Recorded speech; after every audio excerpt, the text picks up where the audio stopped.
Candy? It's a new flavor. Sigrika and Linné suggested it. Great for lifting spirits.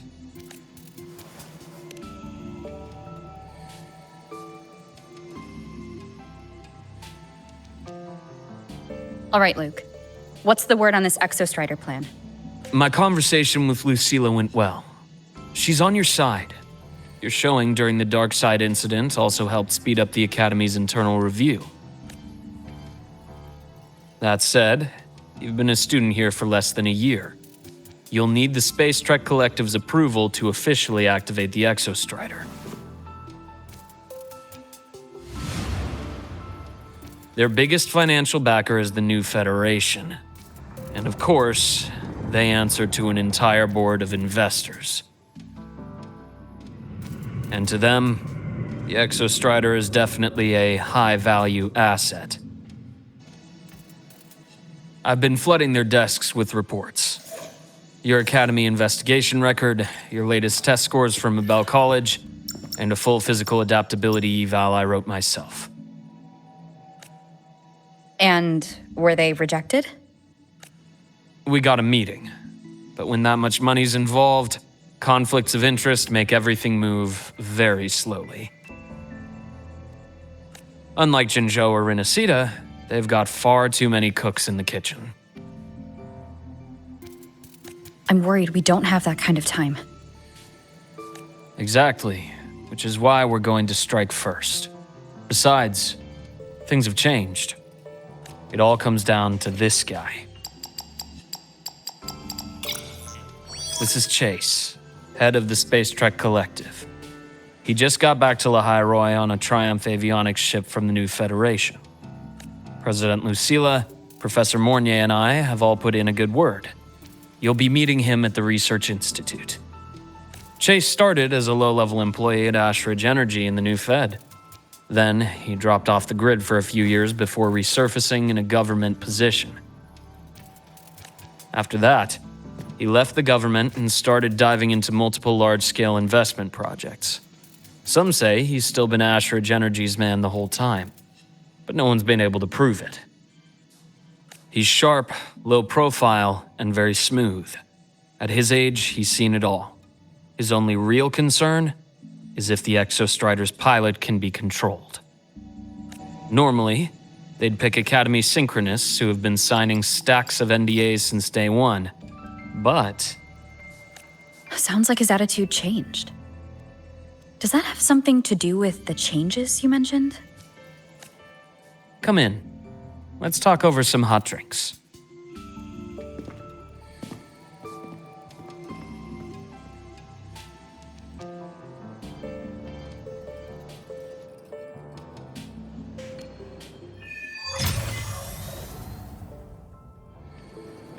I heard Lucilla asked for your help after the ceremony. How did it feel working with her? Well, at first she was pretty dominant, steering the conversation the whole time. But now I understand it's because this academy means so much to her.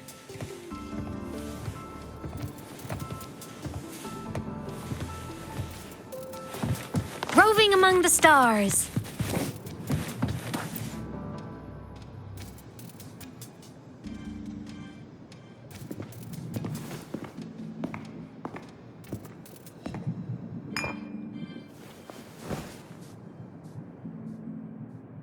Based on your intel, the reactor core has been returned. Ideally, we'd wait for the Exostrider to awaken before trying to help Imith or confront the Threnodian. But recent readings from the Institute's Stridergate monitors, they're off the charts. Void matter reactivity is spiking. The Space Trek Collective is getting twitchy. If Threnodian Aleph 1 breaks the seal, all of Solaris will be at risk, not just Lahai-Roi. Now, the Collective didn't establish itself here without binders full of contingencies for a Threnodian event. Problem is, every one of those plans would scorch decades of scientific progress. Which, in our case, actually gives us some leverage.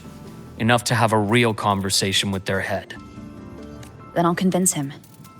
I'll show him the lowest casualty count is the only one that makes sense. He'll have to approve me as the synchronist who pilots the Exostrider.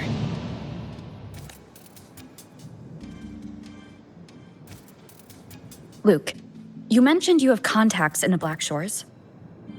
In this workspace of yours. It's secure, right? Guaranteed. What are you thinking? Lahai-Roi is closed off from the outside world. Public comms are probably tapped by Fraxidus moles inside the Academy. And right now, I need a direct line to the Black Shores.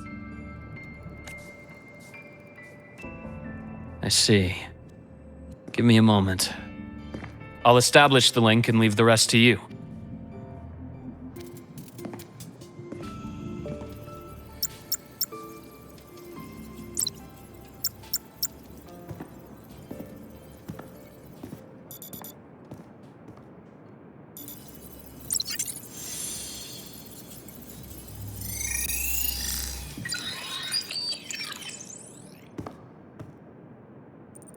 I received your call, Rover. Is the situation in Lahai-Roi that dire? You look exhausted.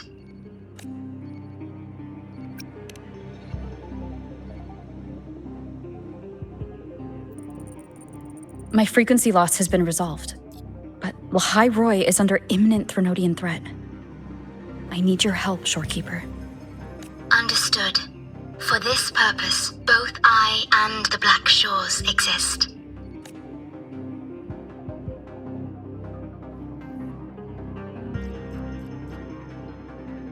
Any additional intel on the Exostrider within the Tethys system?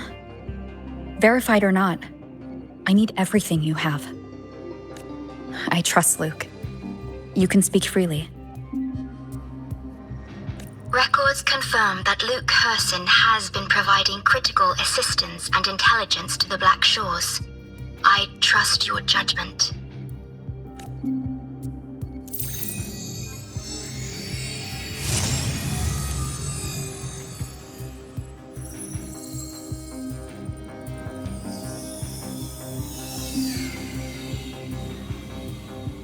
After the founding of Startorch Academy, most information fell under their seal of secrecy. However, in its early days, you mediated negotiations between the Academy and the Roya. Through that process, the Black Shores gained partial access to certain archived insights. The space trek collective fears that due to the Exoswarm's division, the Exostrider, even upon awakening, might not have enough power to face the Threnodian. This concern led to the Augmented Resonance Initiative, the Synchronists. Observing how Sentinels work with their resonators, they theorized that the Exostrider, sharing similarities, could amplify its power through a resonator as well. However, considering your link with the Exostrider, the Tether system does not recommend this method.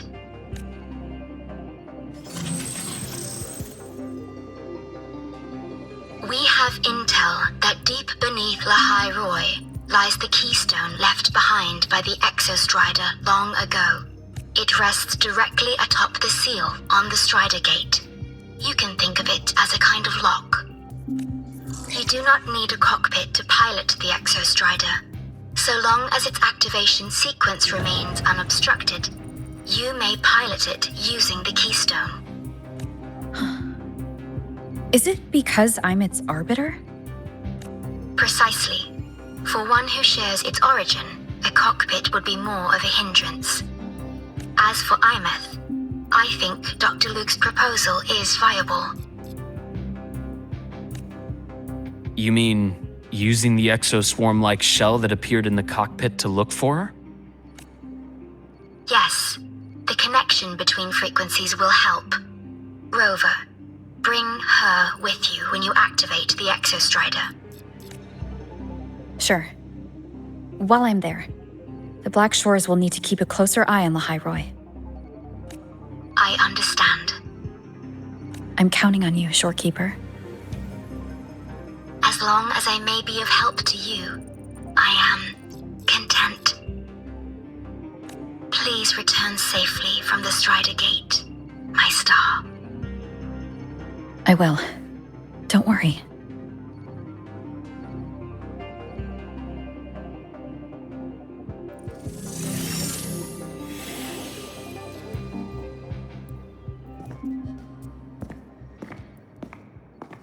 I'll inform Lucilla. Take your time finishing that drink before you head out.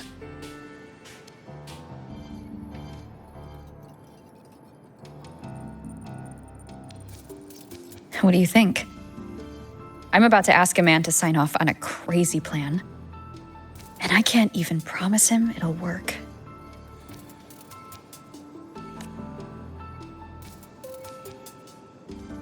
Nobody has a plan they promise will work. If Chase agrees, it's because he's betting that you're his best option. Just take the win. At the end of the day, it all comes down to the person.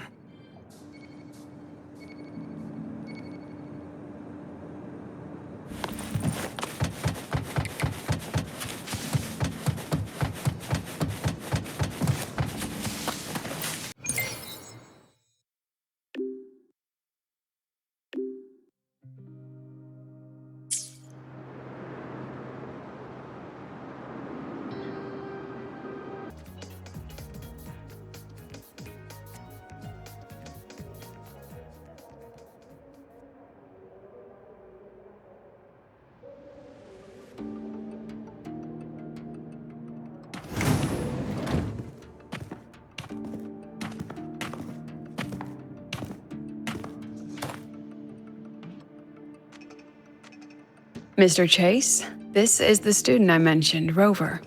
Our best hope for piloting the Exostrider. Save the intro, President Lucilla. We've met before.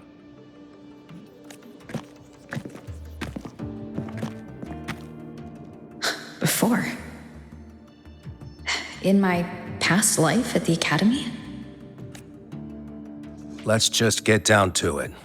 The Threnodian Aleph-1 situation is deteriorating. We're running out of time. I wanted to wait for the Exostrider's self-regeneration to finish, but the clock has run out on that one. So tell me, Rover, why do you want to pilot the Exostrider? What's the play? To find Imeth and put down the Threnodian. Imeth. Name rings a bell. The one with the high sync rate. Her disappearance was a real loss for us. She's beyond the Strider Gate.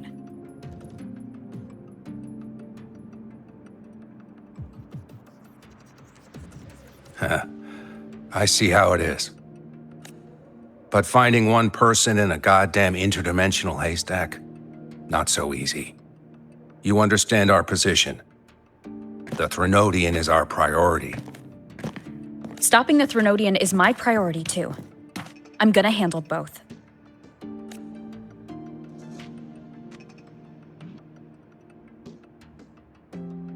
Look, we have the same objective.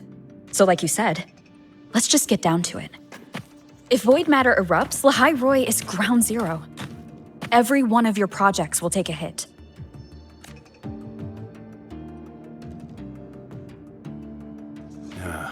Regarding Aleph-1, our intel is insufficient. We are not, at this time, considering its total destruction.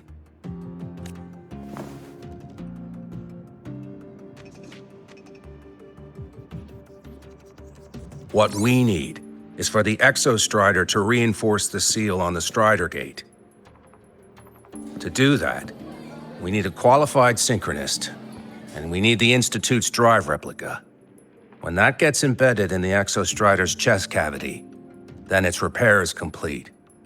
Right now, the replica is in its final phase of development. We're still missing critical data. Drive replica. Is that what you're building from the fallen reactor drive after Helios was launched? Correct. It's based on the original drive's framework. You had a hand to play in that. You made sure Helios got launched. To complete the drive replica, we require precise data from the exostrider operating in high concentrations of void matter and environmental readings from inside the Threnodian. Without them, we can't guarantee the exostrider can resist Aleph-1's corruption. Here's the verdict. On behalf of the Space Trek Collective, I authorize you to pilot the exostrider. But remember, our objective is the data. We need readings from the high concentration zone to complete the replica. And your personal mission gets 10 minutes. That's the max duration our void matter barriers can cover the Strider Gate once it's opened.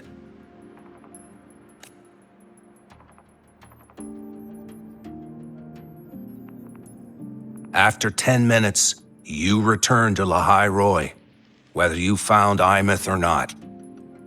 Do you accept?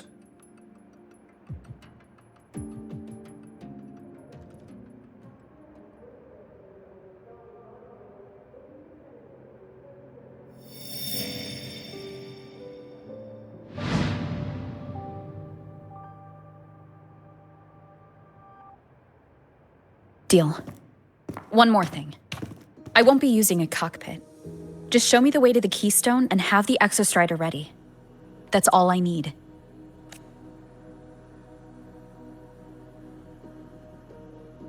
Huh. Still full of surprises. Always bringing us the unconventional. Lucilla, run a high-pressure sync test for the Synchronist.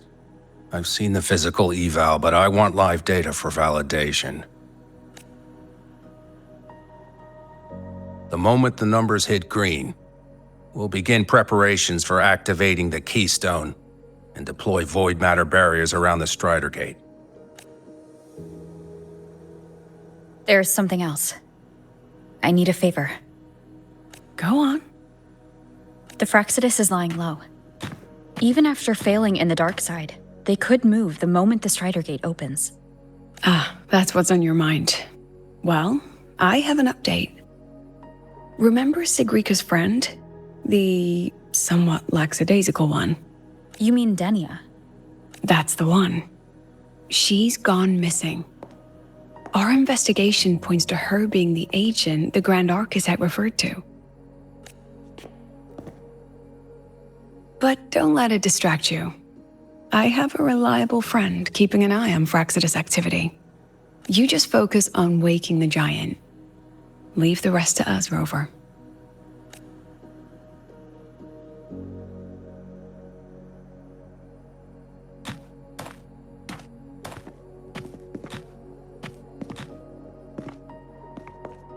The Black Shores just sent a formal communication request. They're offering full support for Lahai-Roi's evacuation. If it comes to that, you handle it, Lucilla. You have a better read on the situation than I do. And you're better at talking with that student.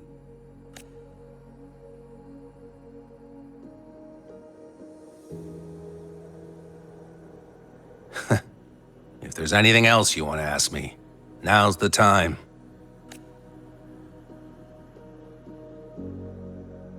I'm surprised you're placing this much trust in Rover, authorizing her so readily. Any particular reason? We're different, President.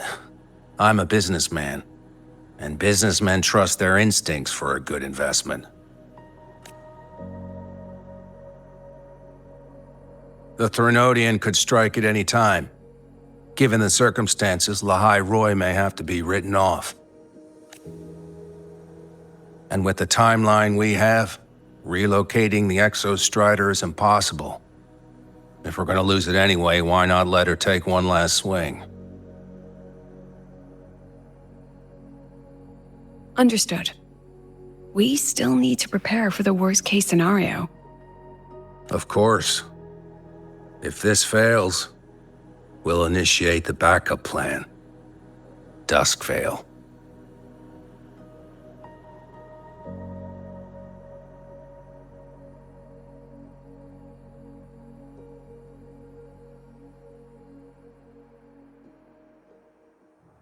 That guy gives me the creeps.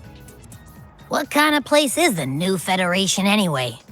Are they all gonna be like that? We'll find out when we get there, Abby. Propulsion unit. Target annihilated.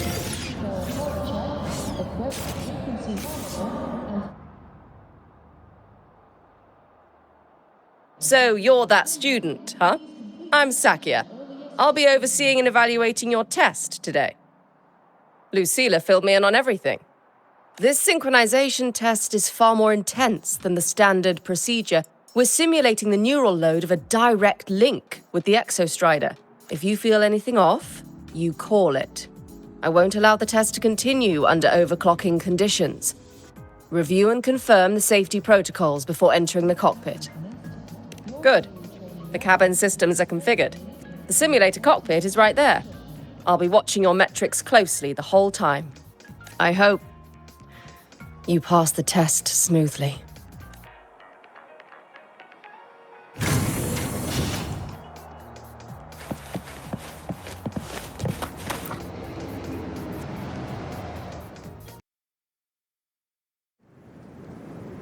Neural network connected.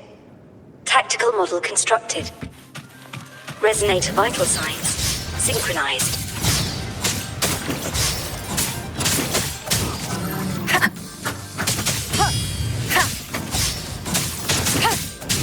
One with the sound.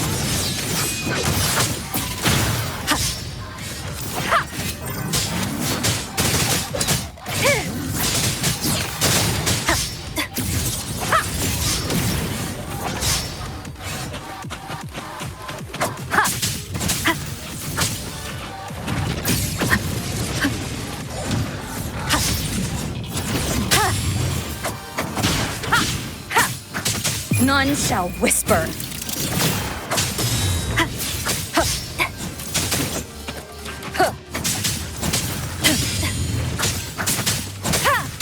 Shadow follows.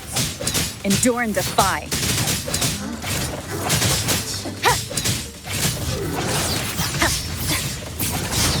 One with the sound.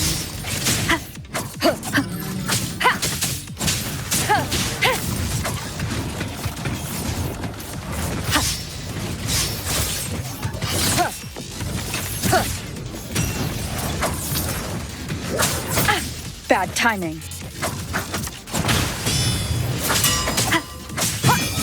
Test complete. Recording synchronization rate data. Cockpit opening. Please exit according to the safety protocols.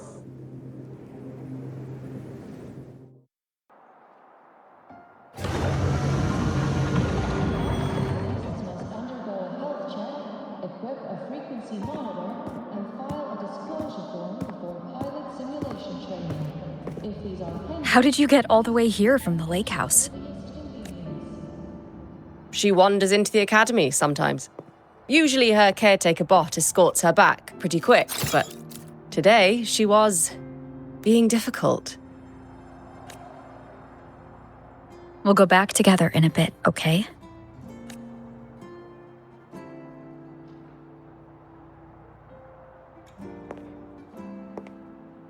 Welcome back, Synchronist. Your daily training regimen is being formulated and will be sent to your terminal shortly.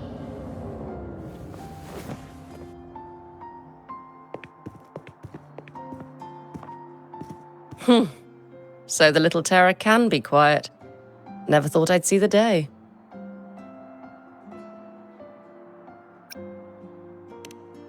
Back at the fan meeting, people mentioned a Sakya.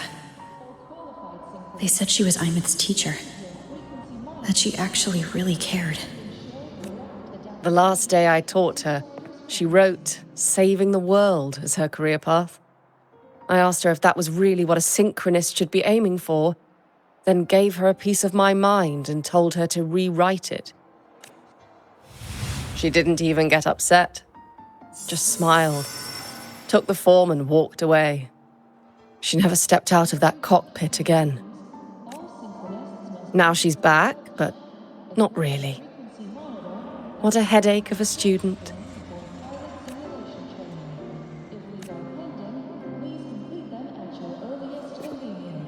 Lucila told me you're her family. Is that true? Yes. And you're planning to pilot the Exostrider and bring her back from the Strider Gate? That's the plan. Sounds like an absurd, bold, utterly delusional idea. No one knows what's actually behind that gate. I know. When Imeth went missing, the cockpit recorded an abnormally high synchronization rate. We couldn't verify it after she disappeared, so it was never officially logged. Your test results are just shy of hers overall, but in some sectors they're even higher. You've passed.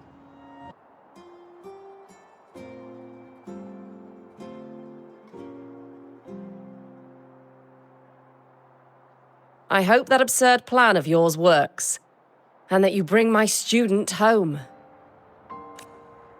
For qualified synchronists, please check that your frequency monitor is properly fitted to ensure correct adaptability to the Exostrider's frequency. The results are out, but preparing the Exostrider will take time. You'll need to wait around 2 days. We'll let you know when it's ready.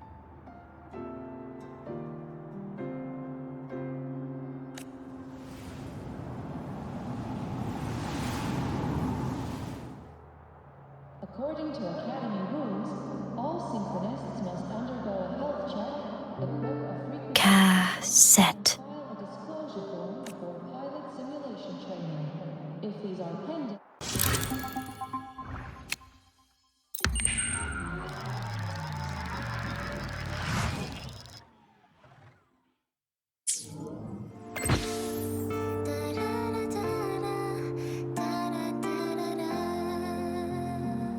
according to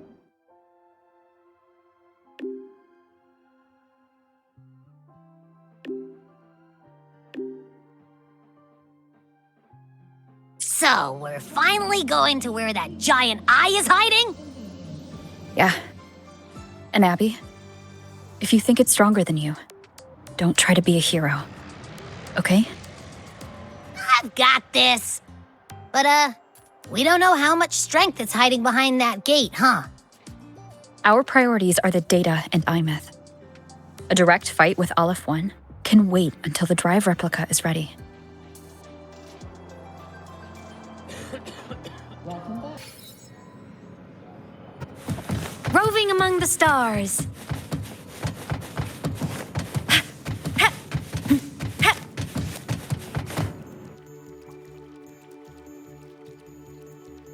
Hey, Rover, are you leaving now? Yeah, I was worried. Figured I'd catch you before you left. So, you're gonna pilot the Exostrider. You feel nervous at all? I know you're awesome and all, but nobody's ever done this before. Nobody knows if the Exostrider will even move, or what else might go wrong. Everything's felt so heavy at the Academy lately. Teachers are stretched thin. Even the nearby exoswarms seem restless. Lene, are you nervous?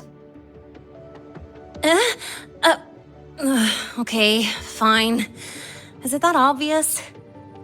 Look, after I aced the entrance exam, I thought, sweet, life's gonna be packed again. Non-stop. Like it used to be. But just when I was ready to finally be a student, my bubble popped. My brilliant student life, poof, and done. The Threnodian, void matter, the Fraxidus, they're breathing down our necks. And I can't do anything to help you fight them. I just have to stand here and watch you walk into danger alone. It makes me feel totally useless. I'd feel worse if I dragged everyone in Lahai-Roi into danger just to back me up. Well, of course, if things get really desperate, we'll have to face it together. But for now, when I look at all the students who came here chasing their dreams, I want them to stay students. Because Come on. You're a student too. We're just kids to you or something? But I get what you're saying. Making you waste time on a pep talk when you've got a world to save? I do need to grow up. But I won't just sit around. I'll be on standby. Whatever the Academy needs to support your mission, I'm in. And when this is all over, we're going for a drive. Can't wait for that day to come. Professor Mornier's up ahead. Good luck out there, my friend.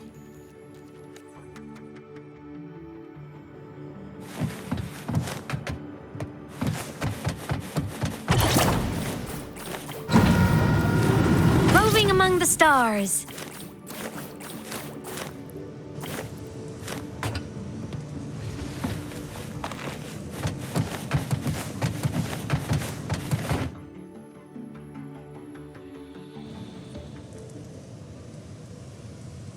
Temporary passage is complete.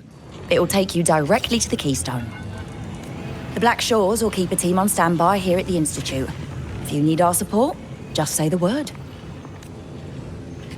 Thank you. We couldn't have built the data framework this quickly without your team's expertise. Lahai-Roi is a top priority. A joint call by the Shorekeeper and the Tethys system. Oh, Professor Mornier. Your guest has arrived. Ah, you're here. is that the way to the Strider Gate? Yes. This temporary passage will take you to the Dimmr Plains, deep within Biarter Woods. Both the Strider Gate and the Keystone are located in the Solvane Heartwood at its center. President Lucila has already departed with the advance team. They'll be waiting on the other side. And also...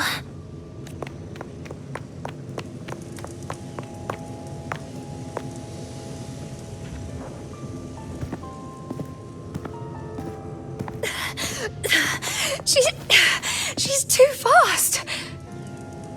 What happened?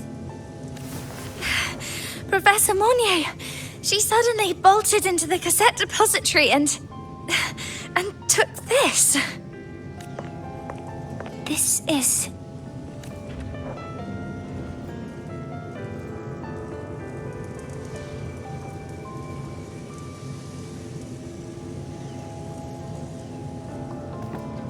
Can I see it?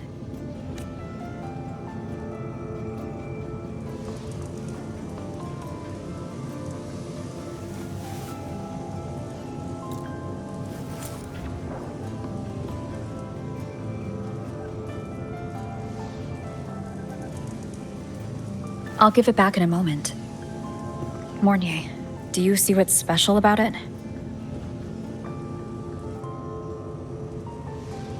This ID number. I saw it in the student file during her inspection. This is Imeth's own cassette. It's been stored in the depository since she went missing. Why did you want to bring this now? It may be instinctual. Dr. Luke did say this exoswarm-like shell shares a frequency link with the real Imeth. Or it could be the shell's residual instinct. Cassettes are proof of a student's identity. Or it could be a weak signal sent from the Imeth beyond the gate.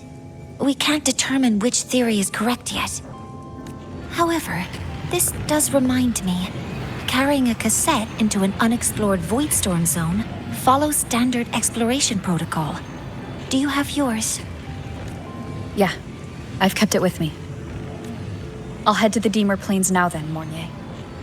I'll have to stay here, monitoring the data and ensuring the drive replica is ready. I wish I could go with you. But I'll be fully supporting your mission. Mentor, please, take care. I count on you to watch my back, Mornier.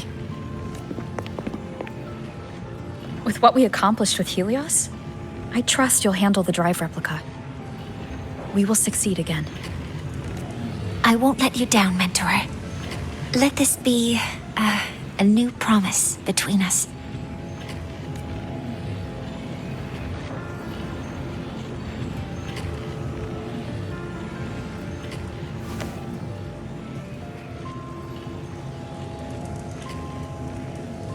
Let's go.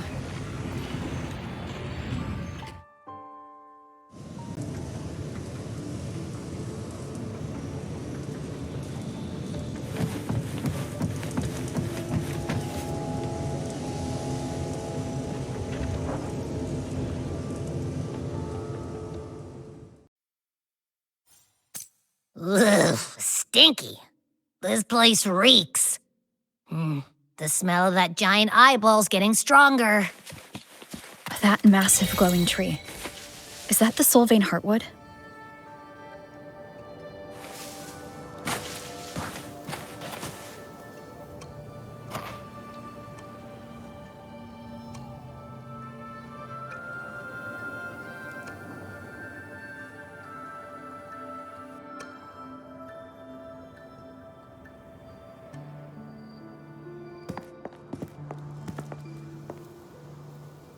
That Miko.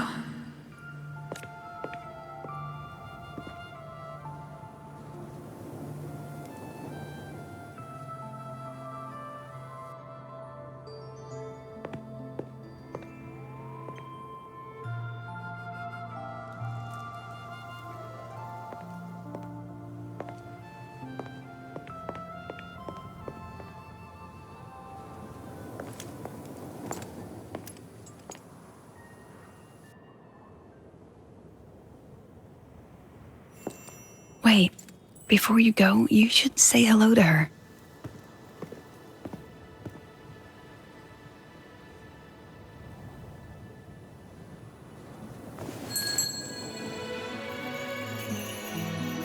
This is Hiyuki. I told you about her before. The only reason we could set up the monitoring equipment so quickly is because she cleared the way for us.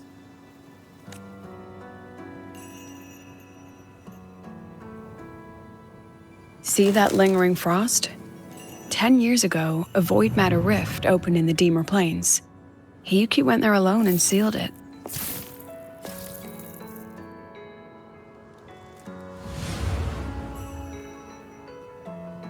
Thanks to her efforts, the Space Trek Collective and the Roya were able to fortify the seal successfully.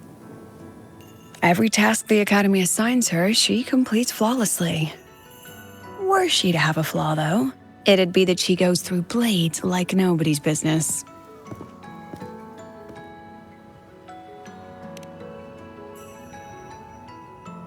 Yes.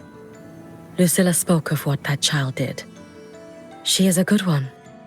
Strong. But her strength does not change the fact that she is a student. That we allow a child to bear such a burden is a failure on our part as adults.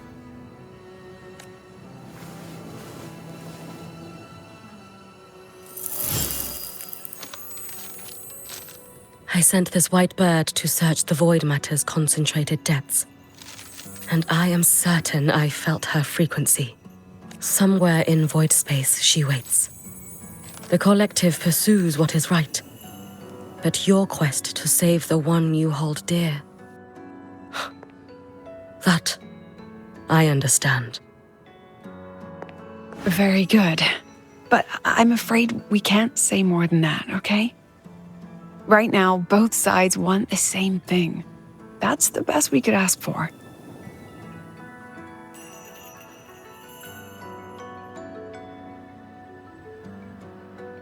You were worried about the Fraxidus, weren't you?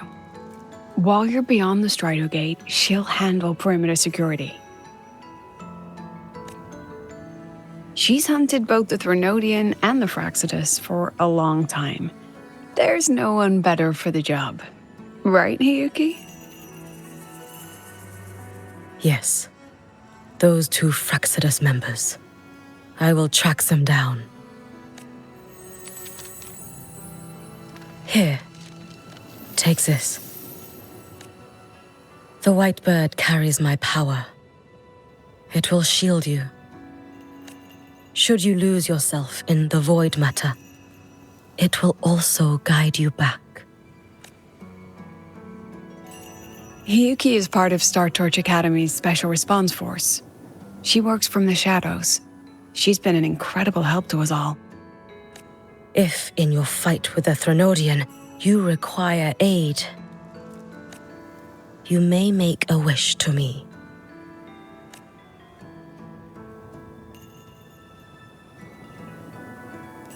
How about I go first?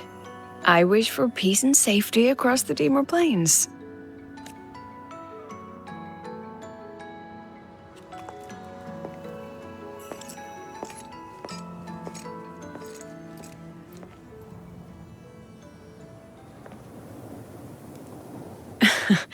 Hiyuki is the strong and silent type. Spend enough time with her, though, and you'll find she's rather fascinating. Why didn't you introduce us before? Why the reveal now? No point in hiding what's already in plain sight. Besides, you're both strong, and it's safer if you work together. What did she mean, make a wish? Just what it sounds like. But don't make one unless it's life or death.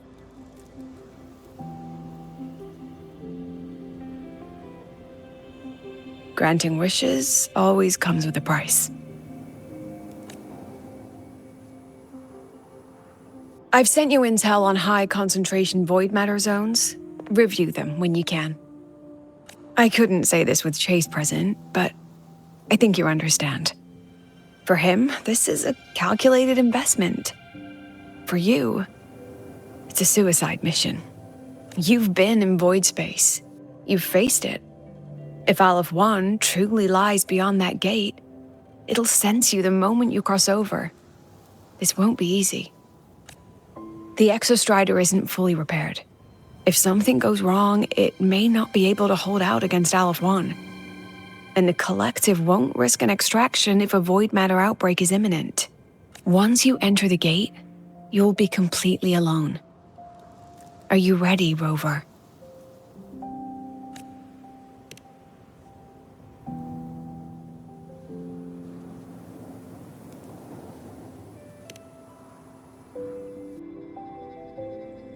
I've been in situations like this more times than I can count. If I only cared about walking away clean, I wouldn't have gotten this far, or be standing here now. So, thanks for the concern, President. But I've been ready. Very good. I'm relieved you thought it through. I'll be here with the others, monitoring the void matter barriers. If something happens, I have to respond immediately as the Academy's head. We'll probably be able to maintain a data feed, but based on past intel, the void matter's disintegration effect will destabilize the signal. It'll likely cut out once you reach the keystone. From that point on, every call is yours. I understand. President Lucilla, we've checked her condition. No signs of void matter contamination. She's stable. All right. Go on, Rebel College freshman.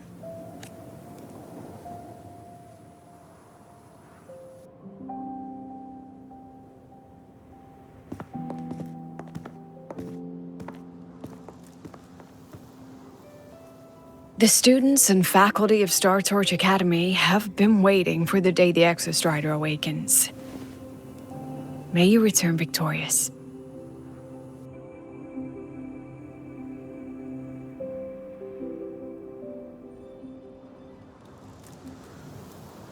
Void matter gauge readings are stable. No abnormal fluctuations at the keystone. The synchronous... The signal's cut out. It's so quiet.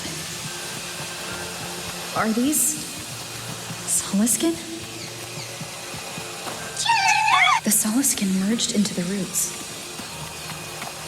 They didn't return to the Exostrider through the Solace trees. They used them...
No.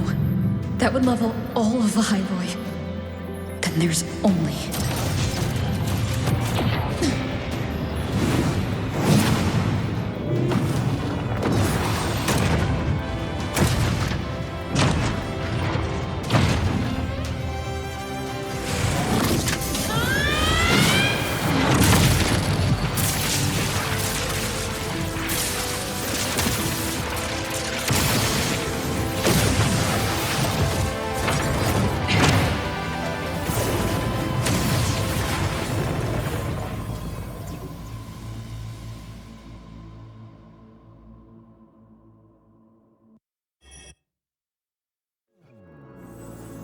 Starting to feel dizzy.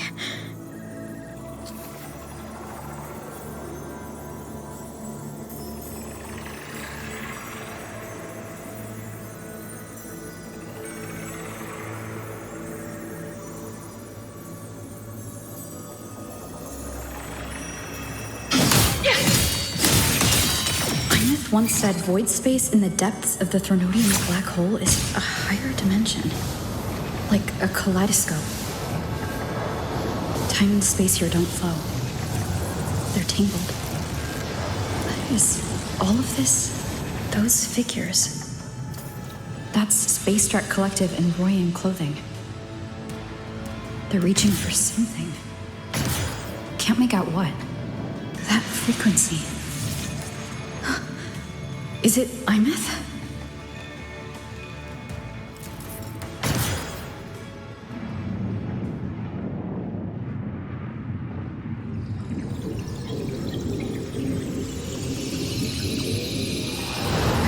Imeth?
The light of the origin point. We will bear it.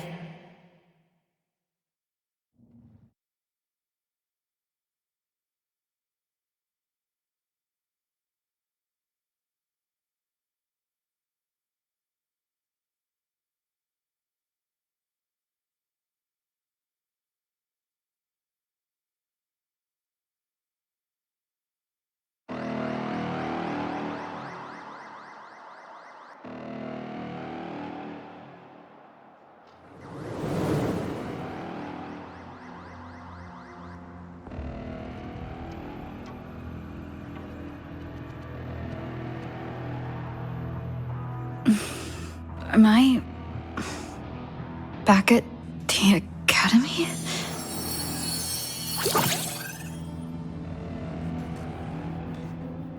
Yeah. You okay? Ugh, I feel terrible too. Something just yeeted us out of the Thronodian's gut. Oof. Rapid interdimensional whiplashes. No stroll through the park, I tell ya.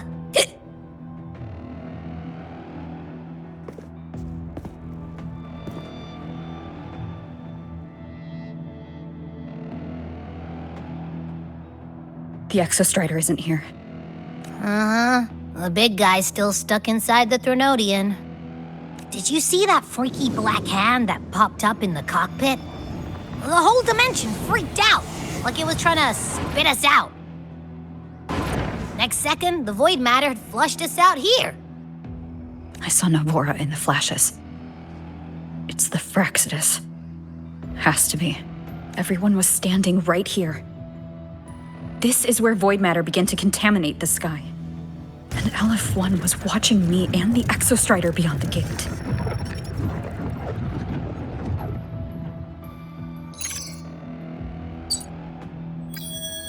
Mentor, finally got a hold of your signal.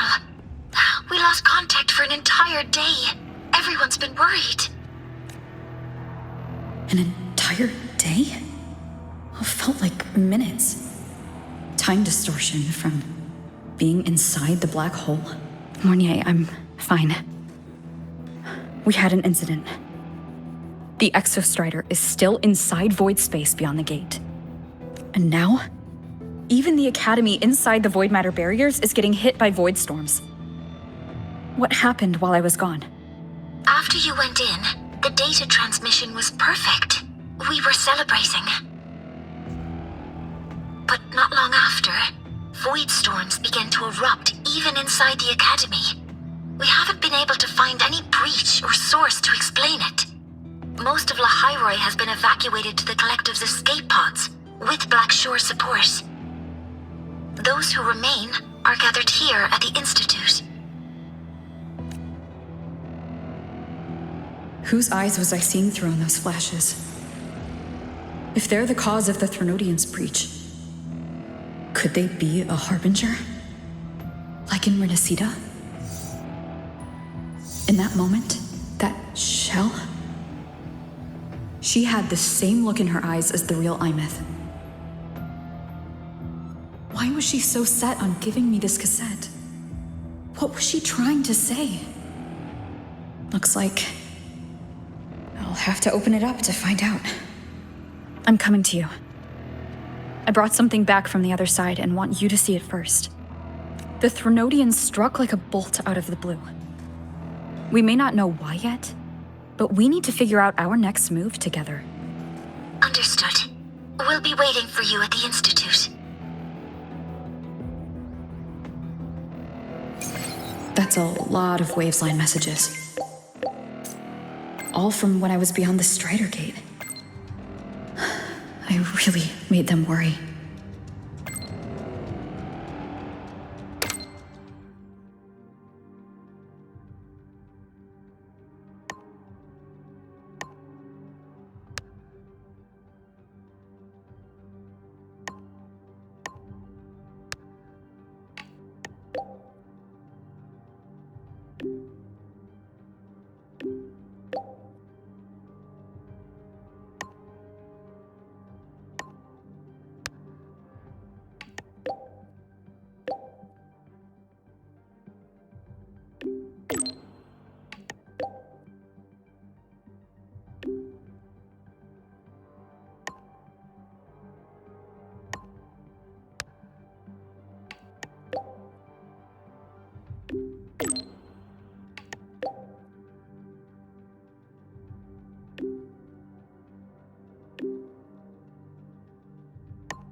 The Soliskin have swept the area. None remain in Bjartar Woods. Someone just posted a call for help on the campus's Waveslang group chat. I'll go back to run a final check later. Sigrika, are you sure you alone can handle it? Don't worry, I have my runes. They'll help me drive back any contaminated exoswarm. The Soliskin will guide me too. I'm coming with you. Finding people is one thing, hauling them back is another. It'll be faster if we take my motorbike. Status report, Professor Mornier. The launch orbit has been confirmed. The drive replica is projected to launch in 16 hours, at which point it will initiate Duskvale. Then we evacuate every remaining soul in Lahai-Roi before that window closes. Check the ships at the Royal Frostlands port, in addition to the escape pods. We don't know how long Duskvale will hold. No one stays a second longer than necessary.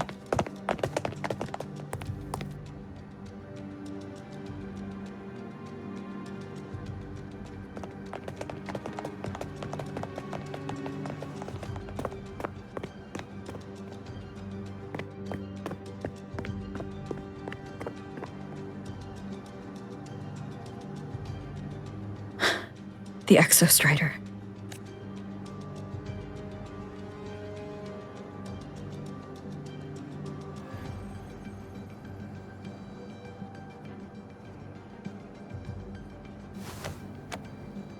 I heard from Professor Mornier. You went dark for a full day. We thought we'd lost you to void space. Activating the Exostrider before it was fully self-regenerated was a massive gamble. We all knew the stakes. We hoped for the best, and of course we prepared for the worst. You're alive. That alone is good news for all of us. No time to kick yourself now.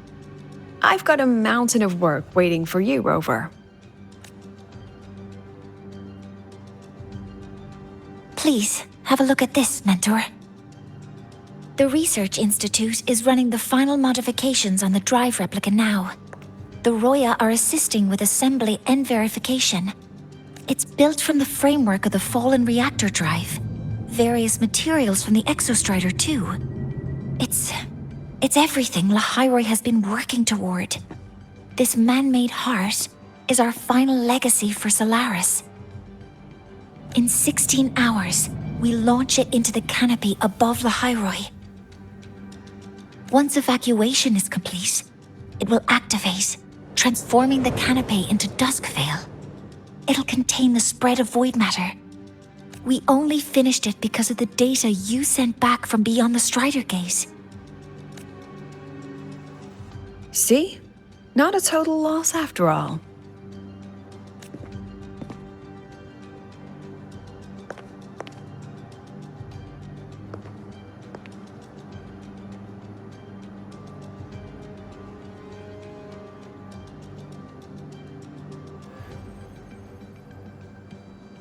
Thank you. All of you. About what I experienced beyond the gate. There's something I want to show you. I don't think she gave me this cassette for no reason.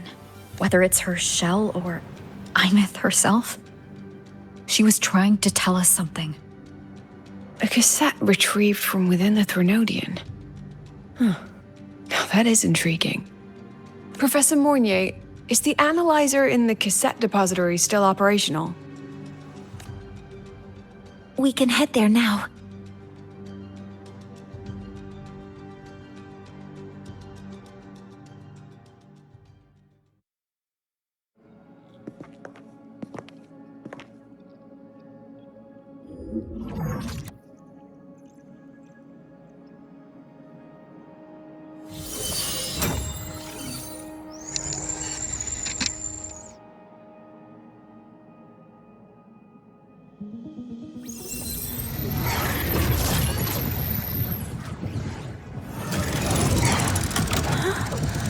What's happening?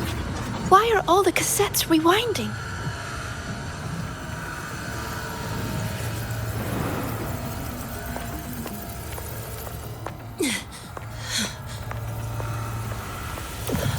server bank's going nuts. Every screen is flickering. Oh, the data volume is far beyond the cassette's capacity.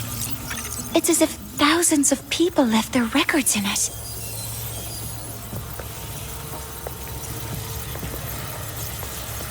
The storage system is destabilized. It's now flooding data into every archived cassette in the room. But this isn't memory data. Aside from the corrupted junk, the compressed mass consists of coordinates. Coordinates? From beyond the gate? Are they locations inside the Threnodian's black hole? Based on your report, Mentor, conventional space-time doesn't apply in void space. You can't plot a standard map there. If Imeth went to these lengths to give us this, she wouldn't have made it impossible to follow. What if they're coordinates in Lahai-Roi? If such is the case, the origin might be... Please, allow me.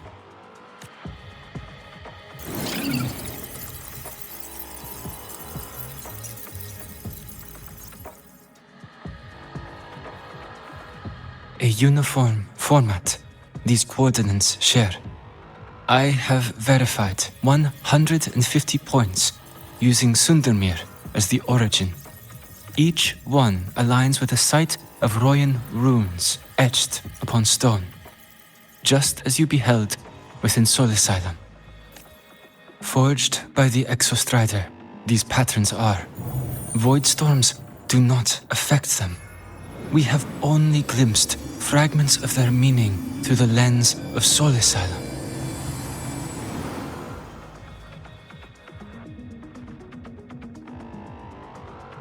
I see. Let me overlay these coordinates onto a Lahai-Roi map. It should make things clearer for us.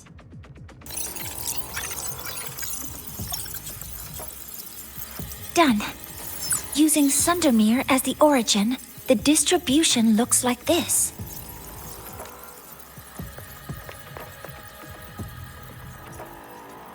Everything matches. I'm spotting every Royan rune site in Bjortewoods on this map. But what about the other coordinates? Wait, I know that spot. That's where the void storm hit at the start of all this.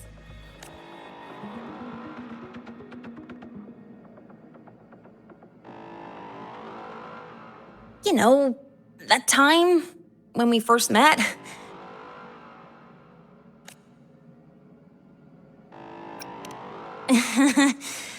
Sorry.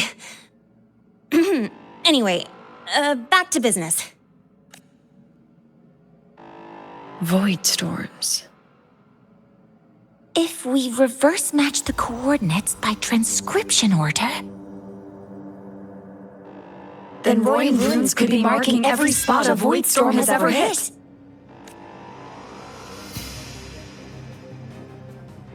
So it is.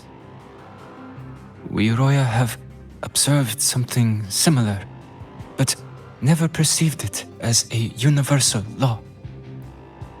Well, the runes aren't exactly neon signs on the stone boulders saying, "Look here." There are too many locations. With the personnel we have left and the autonomous bots... Leave the manpower to me. You want to bring people back from the escape pods? Precisely. With void storms spreading, sending people back out to find hidden runes is too dangerous. Any venture into the unknown carries risk. Studying the Threnodian was a risk. Playing chess with the Fraxidus was a risk. And piloting the Exostrider through the Strider Gate was certainly a risk. But where there is a sliver of hope, the Space Trek Collective will always find people willing to bet on it. Once Dusk Vale is initiated, this place becomes a sealed tomb. The intelligence retrieved from void space is our only remaining asset up for study. It's our only leverage against Aleph-1 before Duskvale fails. We have the capability, the responsibility, and the will to secure this void space data. Face the unknown and we may lose much.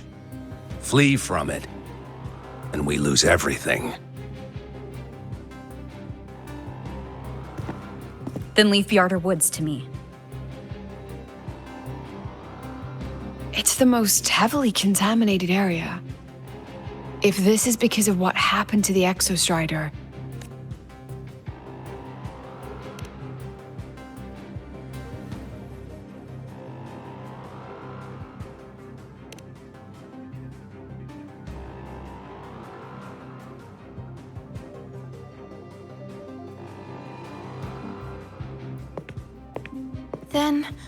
Then please give me your hand, Senior.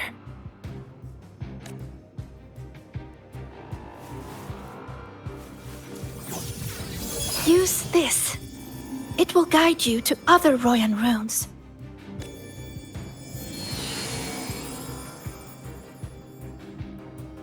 Oh, and take this one too.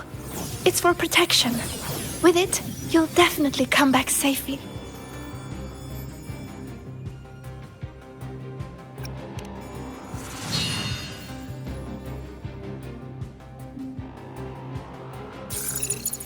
The clock starts now. Recover all Royan runes before Duskvale gets initiated.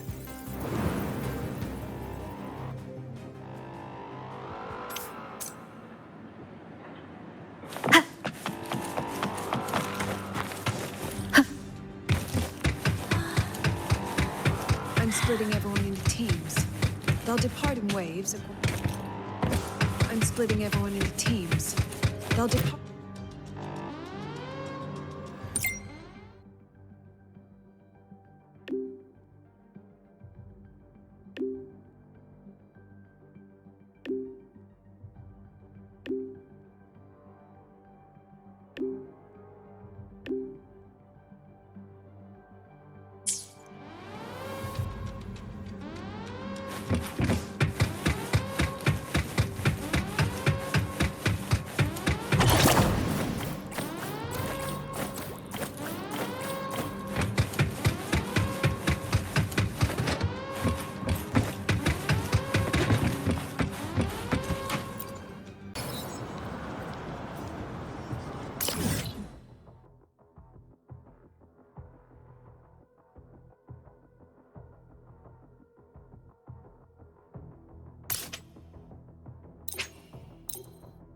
According to the map, the first one should be around here. Didn't notice before, but, there are some shredded frequencies hanging around this spot. Abby? You're awake? Didn't seem like the right...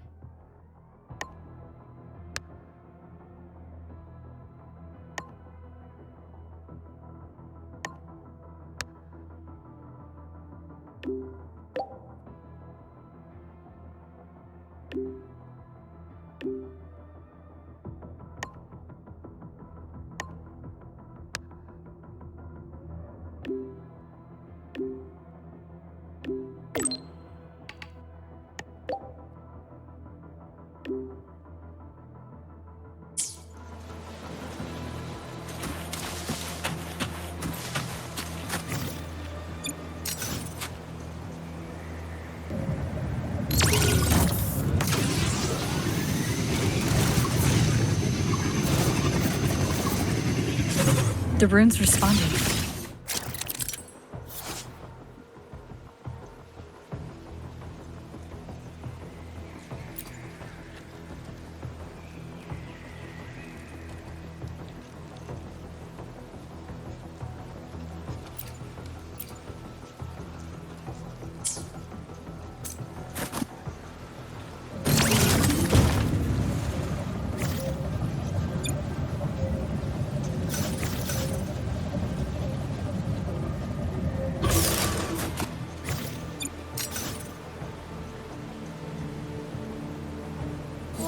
Something's glowing over there!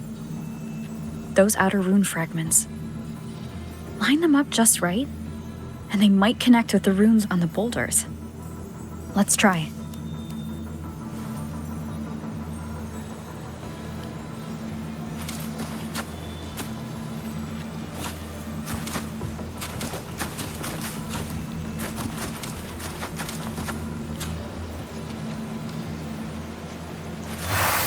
Jackpot! We actually found one! Good. I'll send it to the Shaper and the others for a look.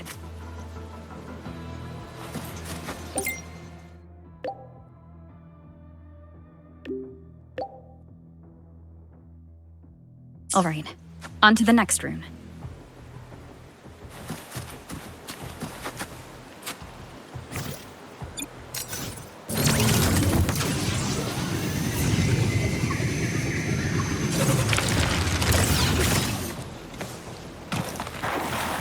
Same as before.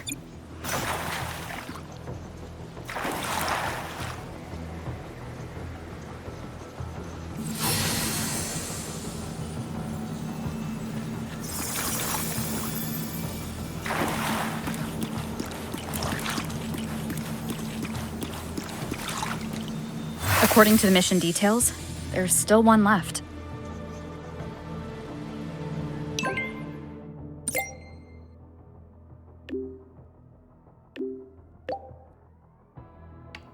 We're blazing through these runes. Yeah. Teamwork makes the dream work, huh? Right. I hope Sigrika is having the same luck. So while you were searching, I tried tuning into each rune's frequency. Each trace felt different. They're definitely real, but whatever's left... this is the last one, right? Yeah.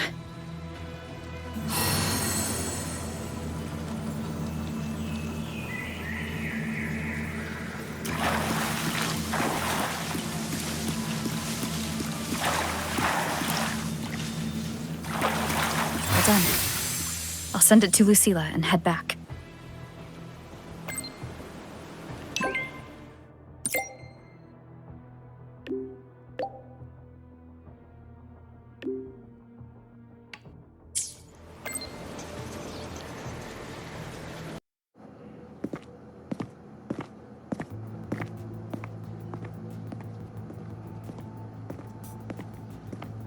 What's going on? Mentor, you're back. We've finished analyzing the runes, but their meaning still escapes us. As for the overlapping coordinates, we've run multiple standard decryption algorithms, but the results are contradictory.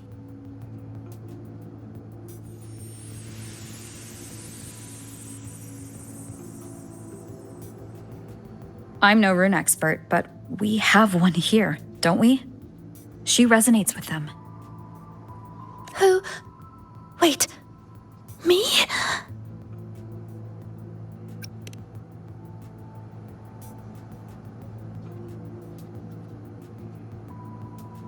If you're asking me, these runes don't feel flat.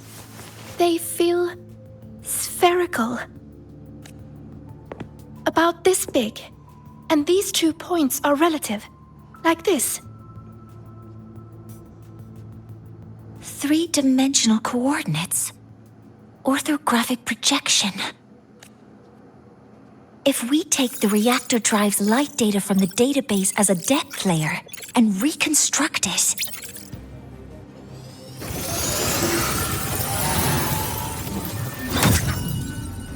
a map forms. The Royan runes are conveying a spherical map.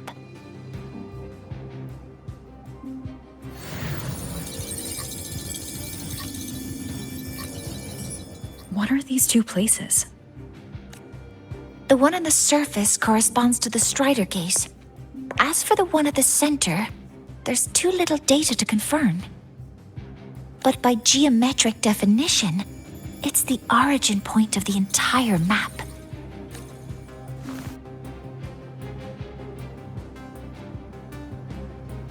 The Exostrider. That must be where it is in void space. It's the only thing that could survive there.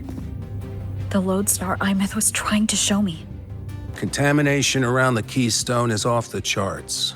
We've got no viable spatial data. In other words, using the Strider Gate to get you to void space isn't an option. I remember Lucilla mentioning a sealed rift in the Dimmr Plains. Yeah, right. Once Hiyuki from the Special Response Force breaks the seal, that could serve as a new entry point. But without the Exostrider, are you suggesting crossing the Strider Gate and searching for it yourself?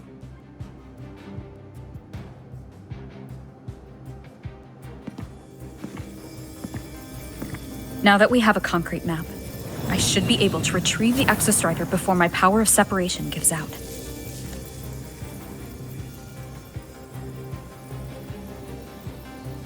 A compelling proposal. Hard to refuse. But don't forget the Exostrider is currently out of power. Finding it is one thing. Extracting it is another.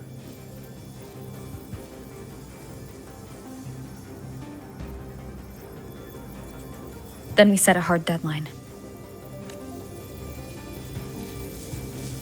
If I can transmit the Exostrider's coordinates to you before Duskvale initiates, then tell me you'll consider entrusting the drive replica to us. Consider, huh? So you're handing the choice to us?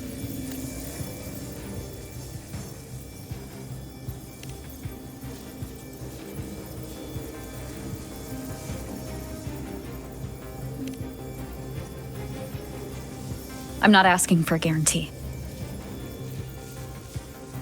I'm trusting you, the professionals on this side, to make the right call. Whatever that call is.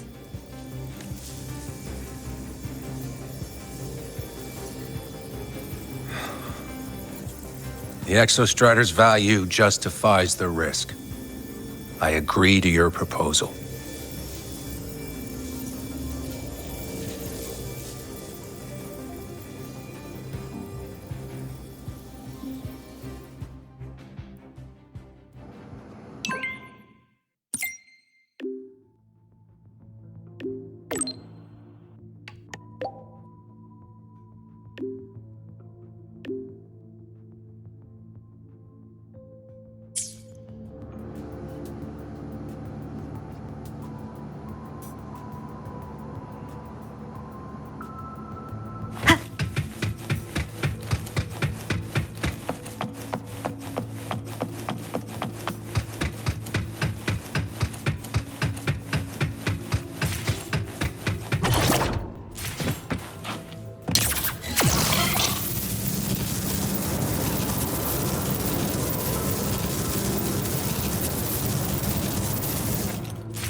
Here, this is the Dimmr Plains map, updated with the latest intel.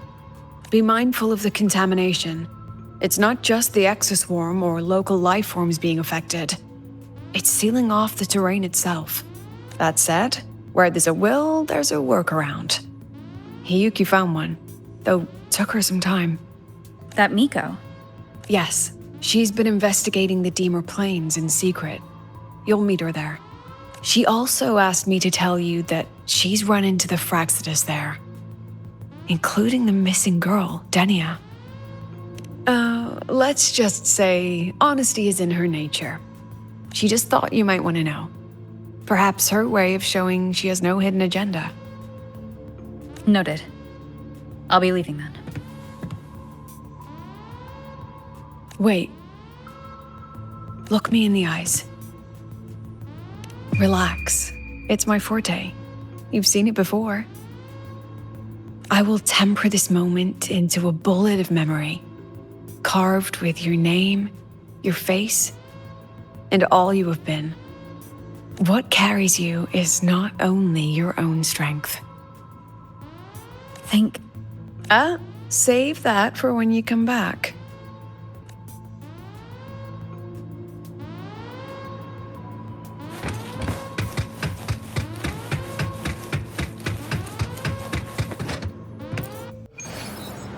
An entry point hidden in the Dimmr Plains. Time to get to Bjarter Woods.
It's already been totally contaminated by void matter. Might be worse than I thought the lower I go. But the frost seems to be slowing the spread. That frequency. It feels like Hiyuki's.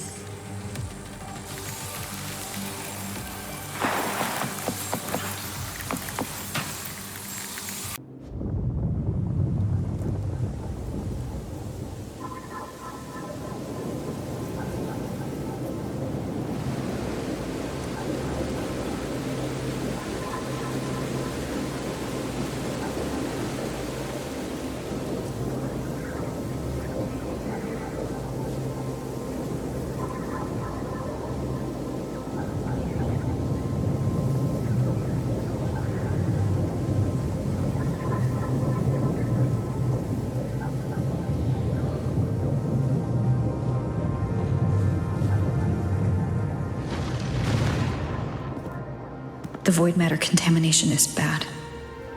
It's not looking good for the Solaskin.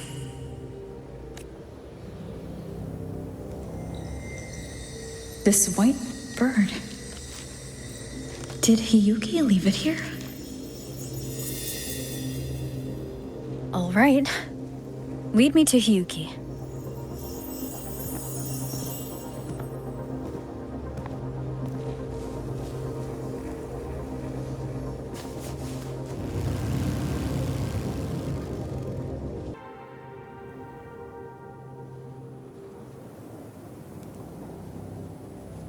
Where is it leading me?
She hasn't gone far.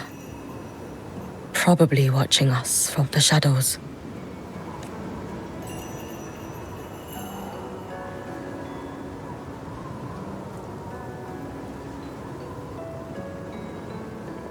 She seemed like her grip is slipping. She was already like this when I last encountered her, shortly before the Void Matter surge.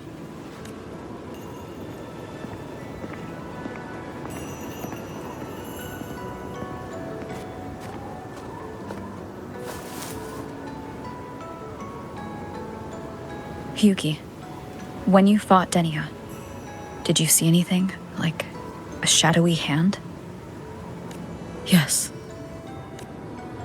Then Denia was behind the incident beyond the Strider Gate. Could she also be responsible for the Academy's Void Matter surge? Lucilla contacted me. She said you intend to return beyond Strider Gate. The roads here have been swallowed by void matter. There is no direct passage. Lucilla must have told you of the rift that appeared over a decade ago. Thinking back now, that was likely the Fraxidus' doing. Luke said the Grand Architect caused that rift. That was what led to Imeth's death in the simulator cockpit. If they used a Threnodian frequency extracted from here to influence Denia, then the Space Trek Collective was already infiltrated from the beginning. The Threnodian surge now could be their attempt to force the girl to master that power. Or perhaps that power within her has simply broken its leash. Long ago, I sealed a portion of my own power there to help aid the Solvane Heartwood resist the Threnodian. Break the seal, and you will pass through the rift to reach the void matter depths beyond it. Understood. I'm relying on you. Let's go. Time isn't on our side.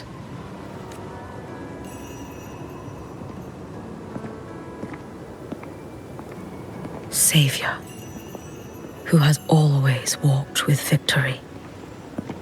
This time, have you come to save Lahai-Roi?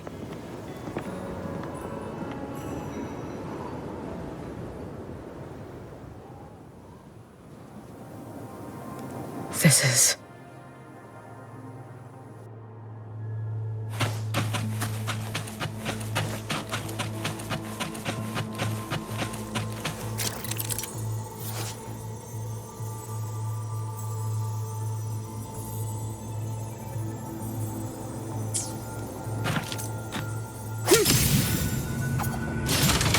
Is it trying to tell me something?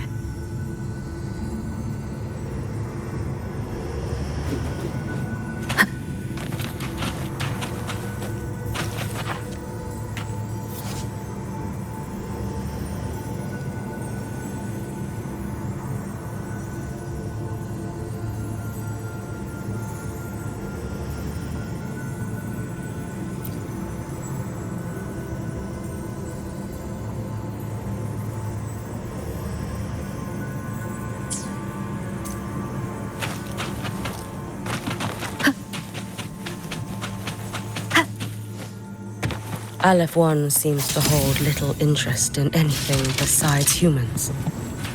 Most of the structures it devoured have drifted here.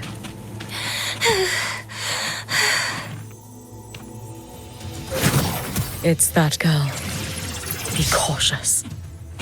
Denia? Can you hear me?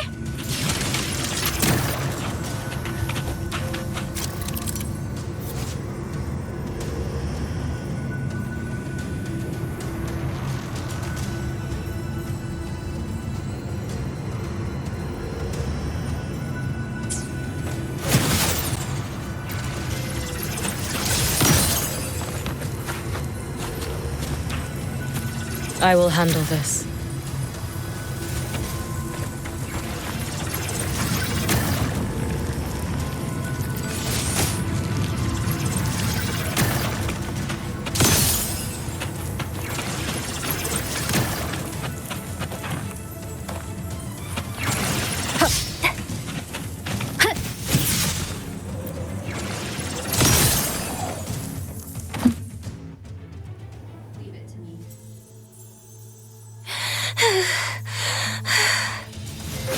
It's that girl. Be cautious. Denia? Can you hear me?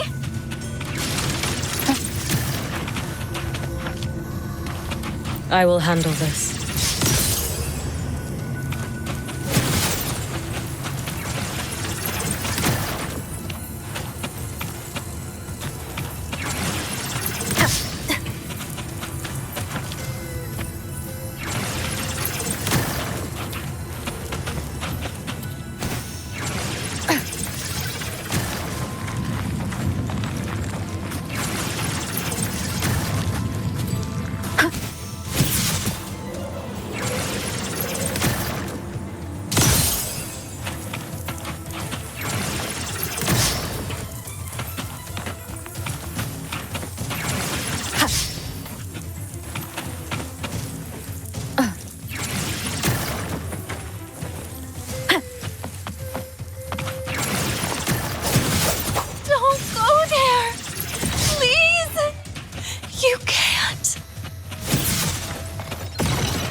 Watch out. No! Don't! Is she stopping us of her own will? Let me handle this.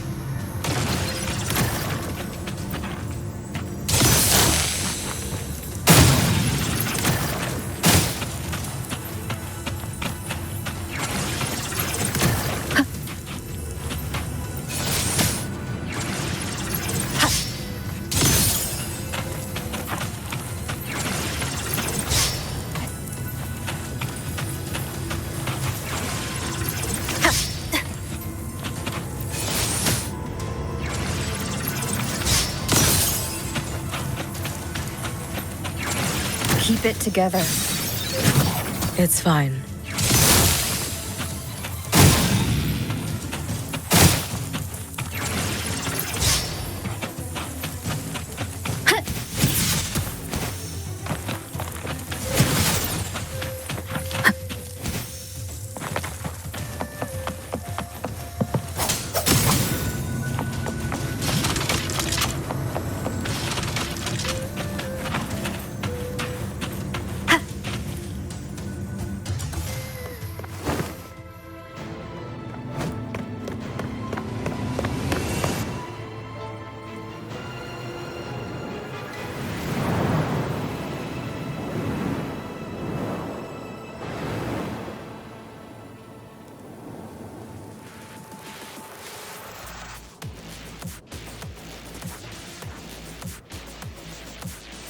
Why won't you just stop?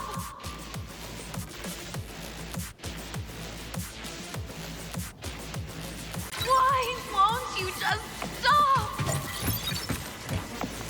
We need to use these blocks to make the climb. It will eat you.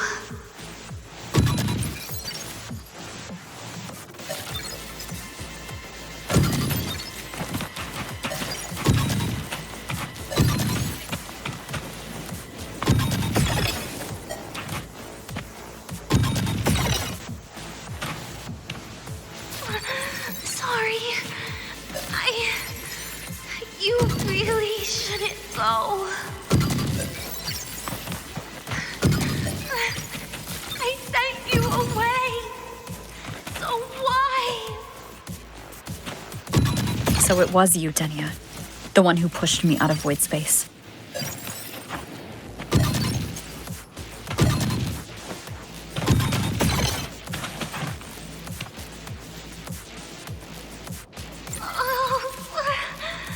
My head. It hurts.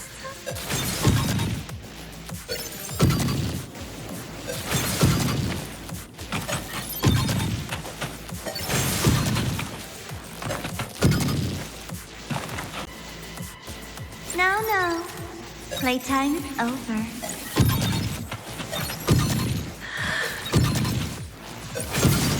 Come back to me, sweet girl.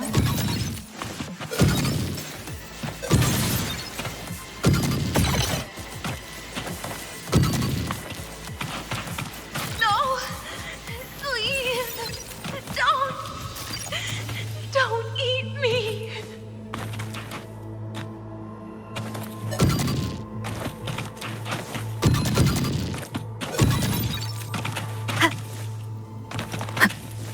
child's state.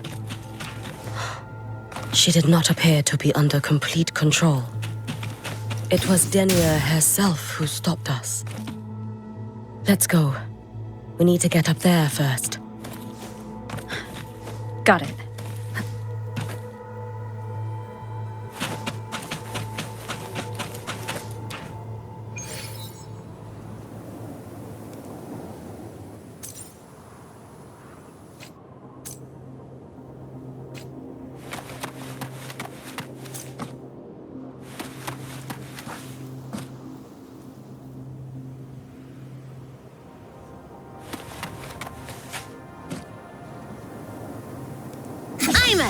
Transform. Ascending.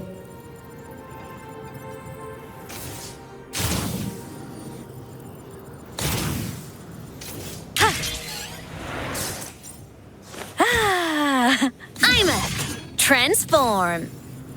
Have you been watching over Denia here? Yes. After I sensed the Thenodian's breach, I sent my Shira.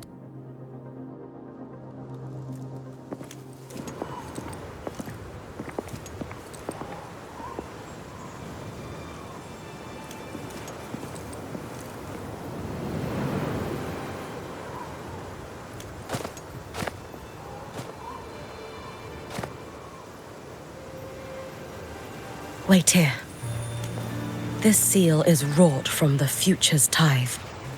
To put it simply, I drew upon countless versions of my future self and anchored them here to suppress the void matter. To break the seal is to reclaim those futures. That task is mine alone. I understand. I'll leave it to you. There is one thing. With Aleph 1 active, I may not be able to restore this seal once it is broken. You choose the most perilous path at the most perilous time.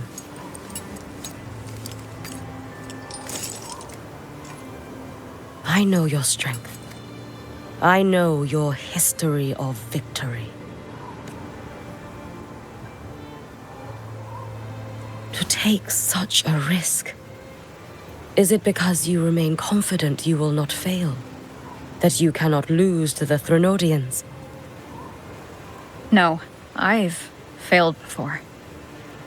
I don't think anyone can win forever. If I'd never lost, maybe I'd still have my memories.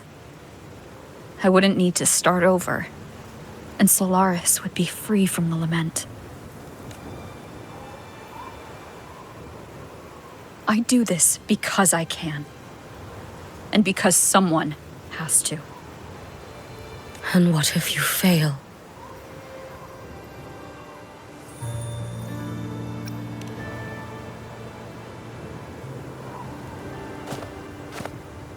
I meant, what becomes of you? Maybe I'll be lost to void space. Maybe I'll find a way to turn the tide. I can't know right now. But if I don't try, there's no way I'll ever know. What makes me scared isn't coming up short.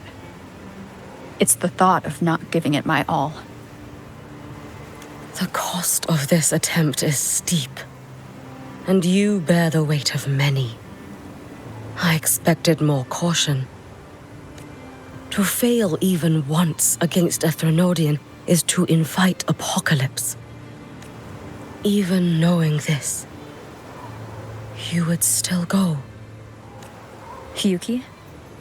Lucilla told me you fought a Thenodian in Ashinohara for a long time. I don't know how you did it, but I can only imagine what it took to hold the line in a place already so destroyed. So, I'll ask you. Did you fight in Ashinohara because you were certain you would win? No. I was not. I never was. Then you understand why I'm doing this. You would make the same choice in my place. I see. I will attend to the seal of flaming Sakura. It will not take long.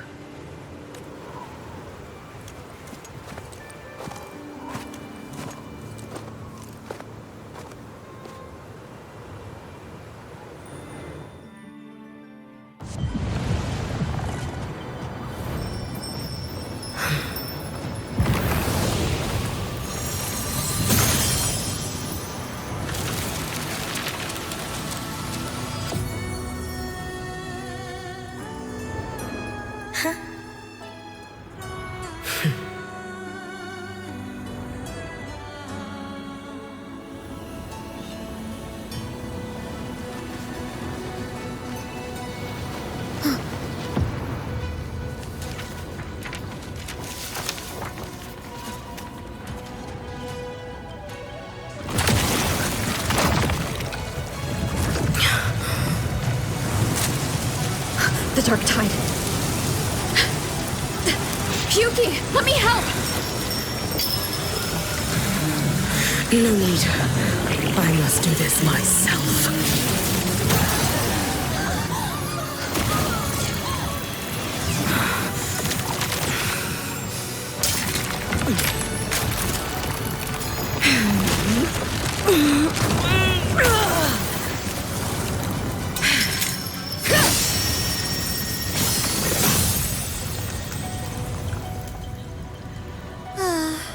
Why not choose the easier future?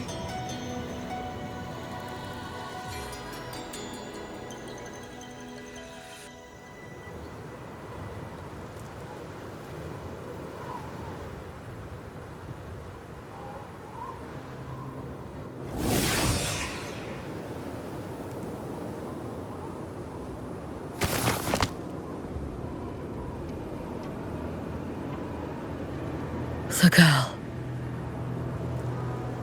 Oh, it's been a while, Miko of Flaming Sakura. And you as well, Rover. I burned my future as a Threnodian resonator.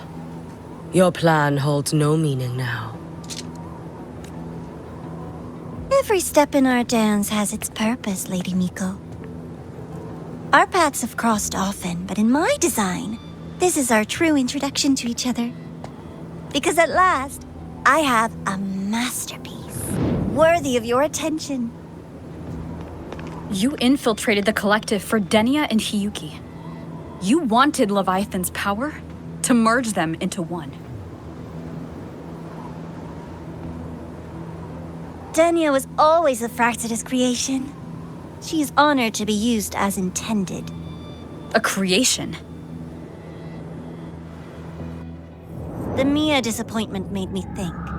If I could just create a superior vessel, one refined by a Miko spirit, perhaps it might bear the full might of a Threnodian's power.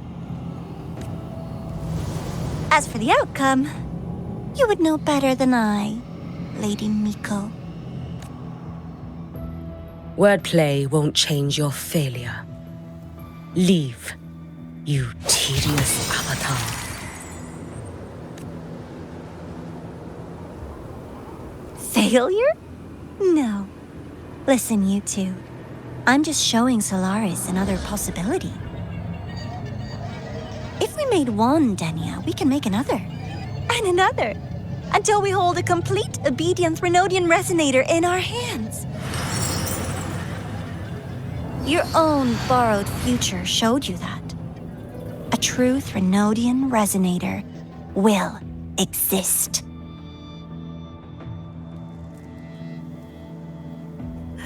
Help!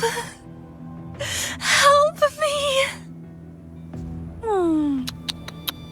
All that desperate running on the wheel and you still came up short.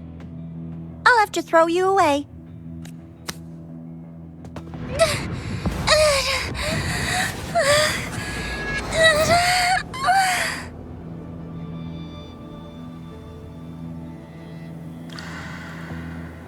She can deny it all she likes, but the void in her heart is the same as Aleph One's.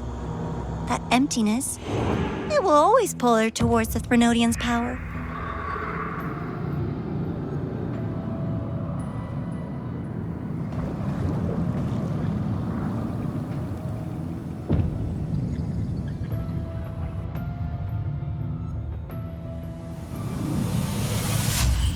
Chase her if you must. You do so love playing the savior, Rover. As for this avatar, I'll spare you the trouble.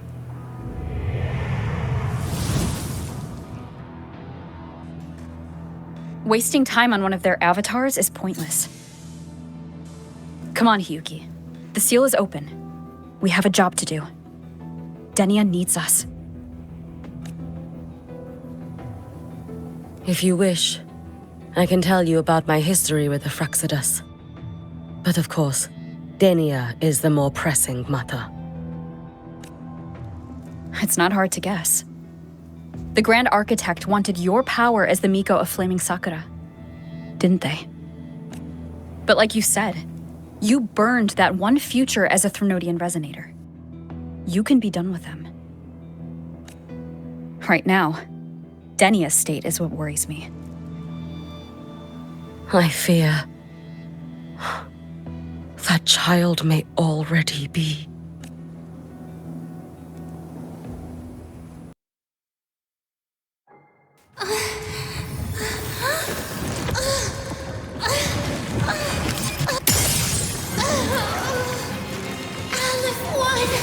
I curse you!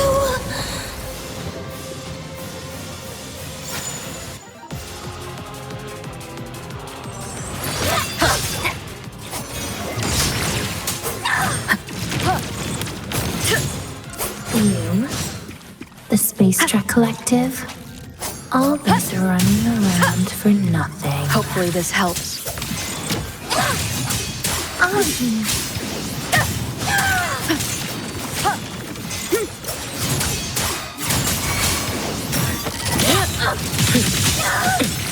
It's fine. Let there be snow. All in my wake. Fading gloom. Lend me your strength. Worry not for me. Dissipate. Restless already? Be cautious. Stand back. Waning moon. You've prepared for this, have you not? Be strong. Wind call. Waves follow. Real time! Why We're won't with you? you. We'll face judgment. Still refusing to turn back!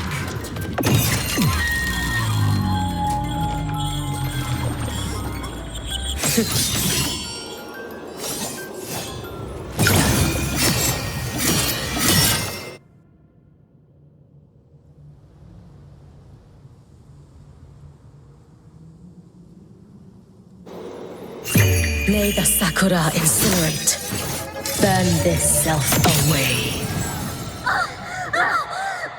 Your days are numbered. Too late to escape. Take your final dive into Naraka. Worry not for me.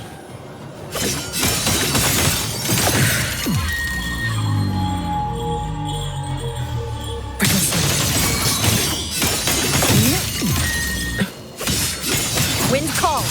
Waves fall. Waves rise. Judgment strikes. Lend me your strength.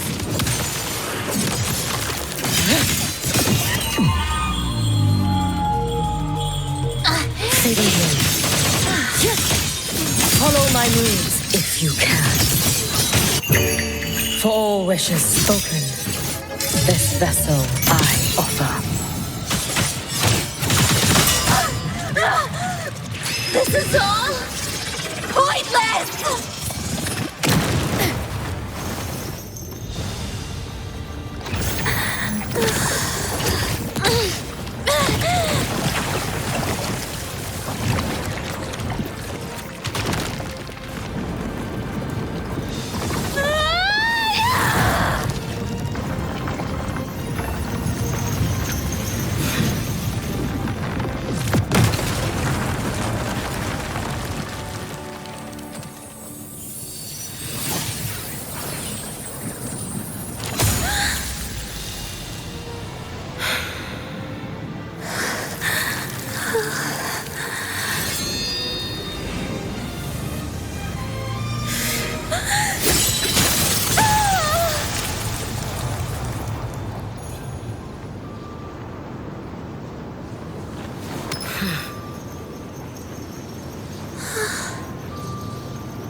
can't go inside.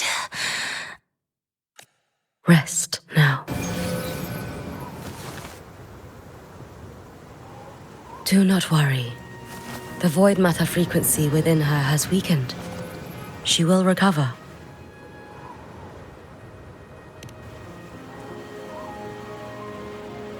Forgive me, but I believe waiting for the void matter to spread would take too long. This will be faster. Allow me to handle this. There is not much time left in your deadline with Mr. Chase.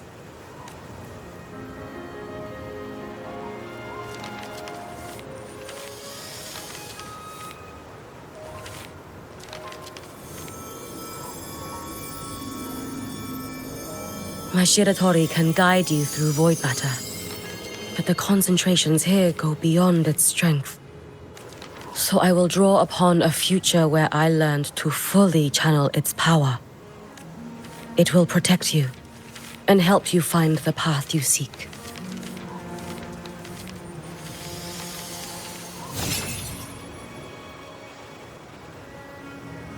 The rest is yours to face.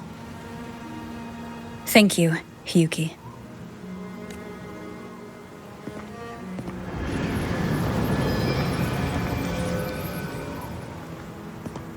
I've read the Space Track Collector's report on Imeth. She wrote that her intention is saving the world. Lucilla said you are her family.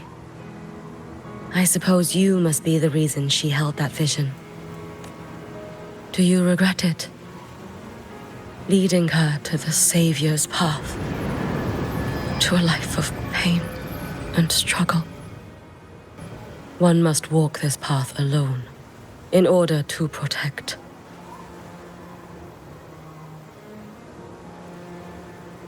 And those who walk it out of admiration will lose themselves in the mire. No, Hiyuki. I don't seek Imeth to confess my regrets.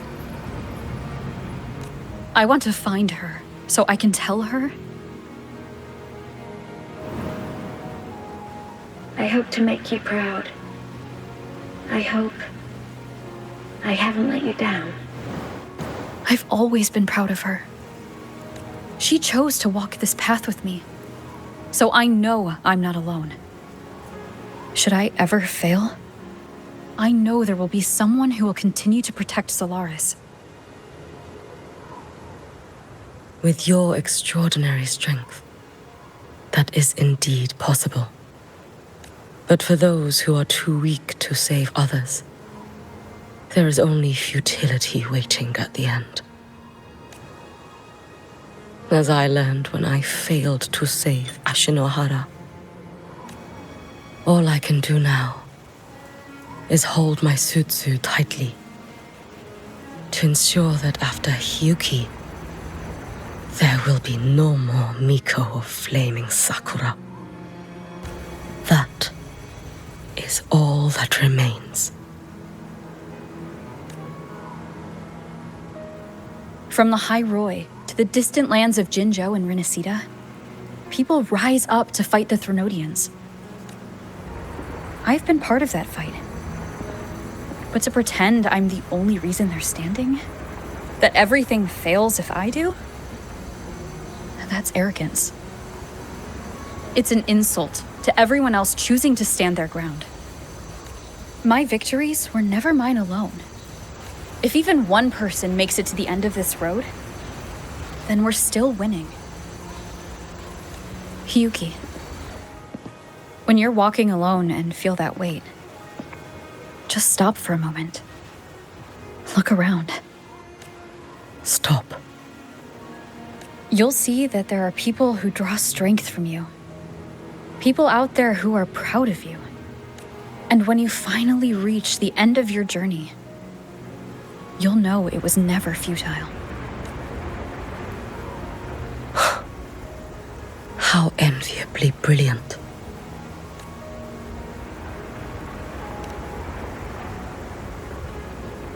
It is nothing. I will tell you when you return. All right. I'll be back soon. I will hold the line here until Duskvale initiates. I will wait for you. Together. With everyone.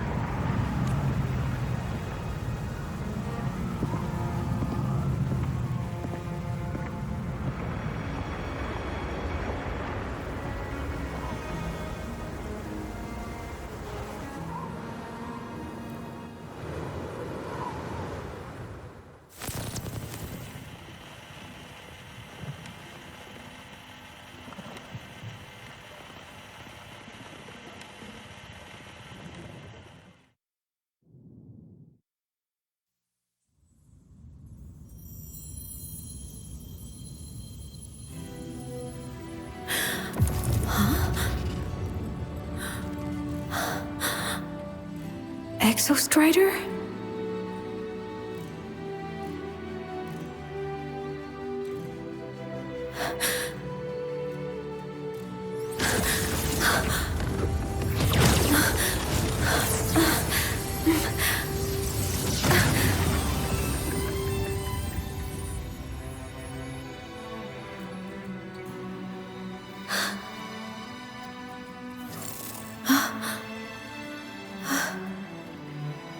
Someone consumed by void matter.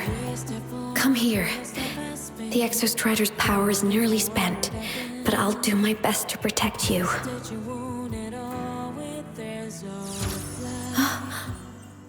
This frequency. No! Your existence is already nearly... Where am I? Did the void storm consume me? Am I dead? Is this void space a higher dimension? Our existence is fading. Did you just say that time and space have no meaning? Who's speaking? I can't see you, but I can feel you. Sound doesn't travel here, but thoughts do.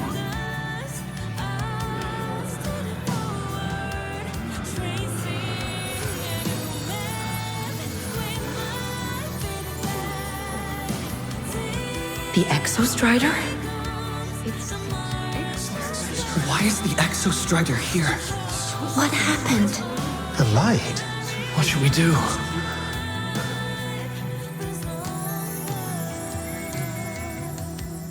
Don't get closer. Don't get closer. It's too dangerous. Too dangerous. Even if you make What are you doing? This is meaningless. That's enough. It's futile. Our lives already ended in the void. I heard the Exostrider's cry for help. I want to find it. Time and space don't mean a thing. You'll never reach it. I know what the Exostrider means to the Lahai-Roi, but... This is meaningless. You want to Just give save up. it? How? Nothing makes sense It's here. futile. But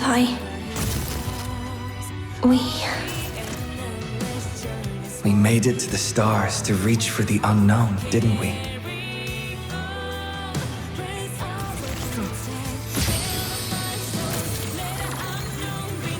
Just another step on a long road of discovery. You... This is where we came from. A space-time coordinate with the Exostrider as the origin? But that's impossible inside a black hole.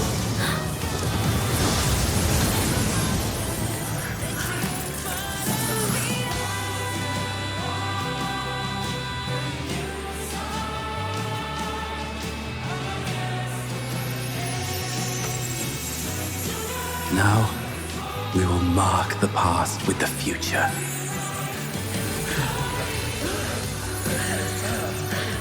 Thank you. You charted the unknown with your lives. I'll make sure it's not in vain.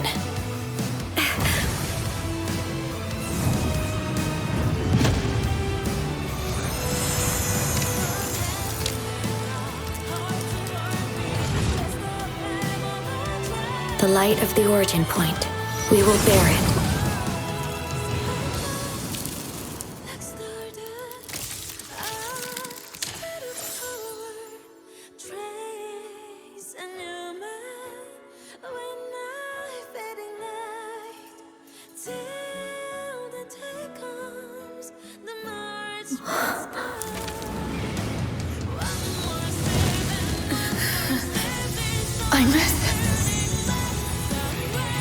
I'm here.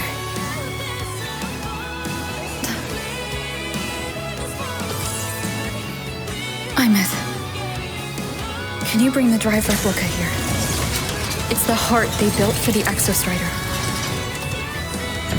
Don't worry. This time, we'll save the world together. Okay. I'll bring you back humanity's hope. So, wait for me.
The Exostrider's frequency is decaying.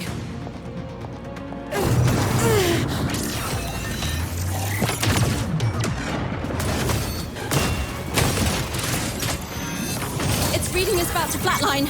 Status on the drive replica. Almost ready. We just need the calibration data now.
Alert. Arbiter. Mech ascension complete. Systems at peak. Ready to re-engage enemy. Exostrider, you're awake. Assessment. A human heart is now operational within me. I can now speak with their voice. In Frostlands, where civilization should not have taken root, a collective was born, a will to explore what lies beyond. They have chosen me.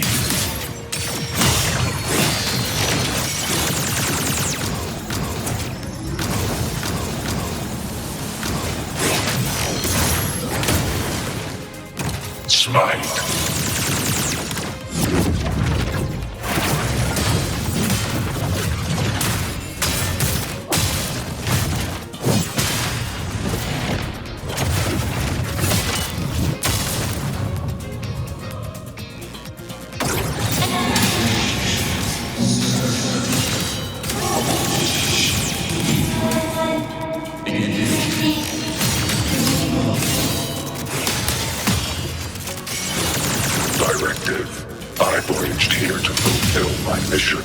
Life on this planet has the right to explore the vastness of the cosmos.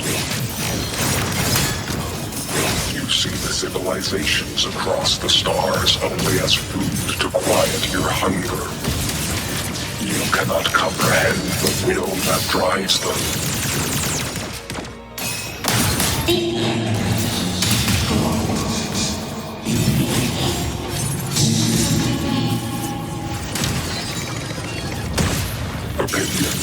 Even if humanity's final frontier is an endless void, it is not proof of a meaningless pursuit, Aleph One.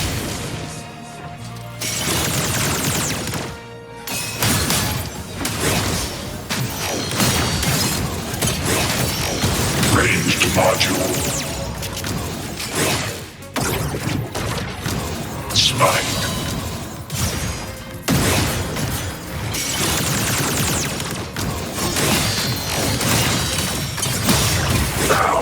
The reckoning.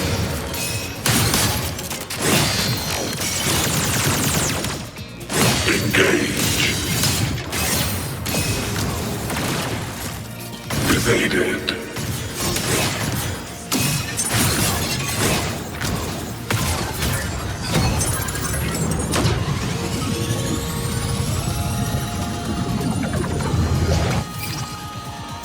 Verdict. Downfall.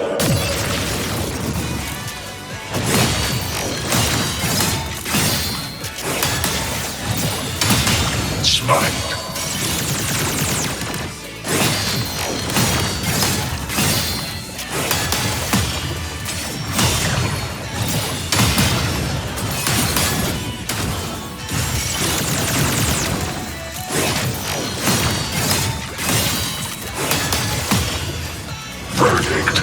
Termination. Full expansion.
Confirmation.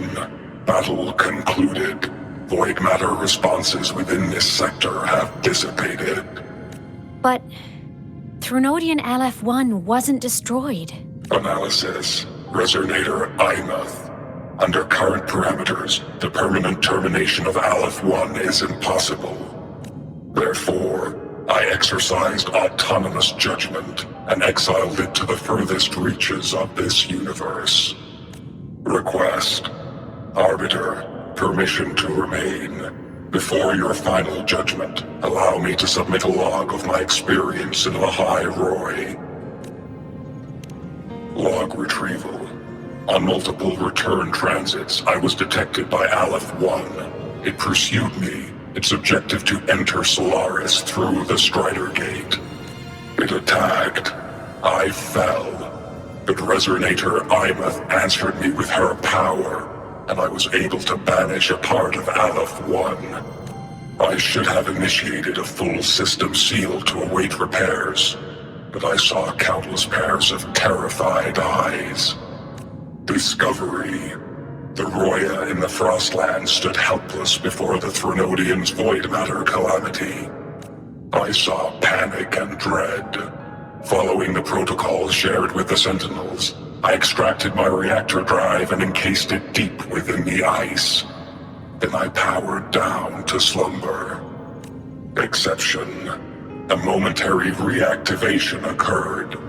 Resonator Imuth resonated with me a second time. She required my power to mend the Strider Gate rift.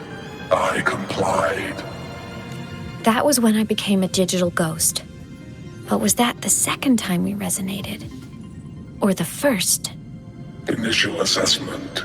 Upon reactivation, standard procedure was to request your retreat. Direct engagement with Aleph-1 was a tactical irrationality. But the human heart granted me a voice. The will of this civilization gave me the strength to stand with you. Component analysis. This drive replica forged by humans is crude and fragile compared to my original drive. I can feel each one of its pulse cycles, violent, eroding itself with every beat. The shrill, grating friction of wear. This is the first time I have ever heard myself. A heartbeat bestowed upon me by them. With this heart installed, I have acquired capabilities previously undocumented outside the Sentinel Mech series. Projection. Given Threnodian Aleph-1's abilities, we must assume it retains the capacity to return. Once the Strider Gate is fully sealed, I will remain on this side as its guardian. I will bar its re-entry into Solaris. Request. Arbiter, I was born from humanity's hope. Please permit me to remain here and protect them until this heart ceases to beat. Query. Resonator Imuth, are you willing to accept a portion of my power? When I first arrived in Lahai-Roi, your assistance allowed me to seal the Threnodian beyond the Strider Gate. Your current state is a consequence for which I bear responsibility. While I slumbered, you safeguarded Lahai-Roi in my stead. Now, the death that once drew near has been severed. Henceforth, your companion will be an enduring life. Summary. I am experiencing the state defined as guilt. Oh, Exostrider. You're really wearing your heart on your sleeve, aren't you? But hey, I chose this path myself. Made my peace where it ends a long time ago. As for your question, this savior's got a career to uphold. Gotta level up if I'm gonna keep kicking bad guy butt, right? So your power? Hell yeah, I'll take it. Authorization. Resonator Imuth's agreement confirmed. Synchronization limit removed. Commencing resonance. Suggestion. Don't you dare feel guilty. Thank you for living up to my hopes. So, let's make our goodbye a happy one, okay? Detection, Arbiter. You have brought your cassette. Proposal. Please allow me to take it. I wish to burn a frequency onto the tape for you to return to Lahai-Roi. Briefing. While traversing the stars at high velocity, my trajectory once intersected with a slow-moving probe. Its hull was marked with Solaris script. Its launch date is estimated to have occurred a long time ago. I intercepted and recorded the signal it has been continuously transmitting to Solaris. Its name is the Far Watcher. Objective. I wish to offer this recording as a gift to the people of Lahai-Roi. Status. Strider Gate closure imminent. Preparing to return the Arbiter and Resonator to Lahai-Roi. Query. One last thing, Arbiter. Will you permit me to alter my designation to bear the name Lahai-Roi? Designation change complete. Thank you, Arbiter. Valediction. Farewell, Arbiter. Please deliver my temporary goodbye to the people who forged this heart. Prediction. We will meet again in the boundless sea of stars.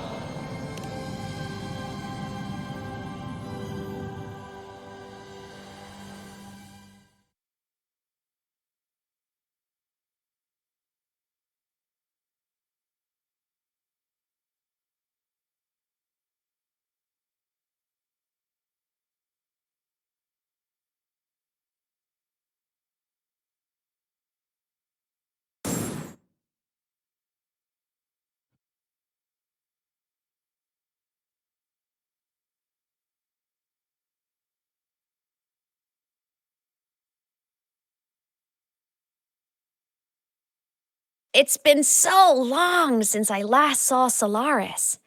Feels weirdly nostalgic.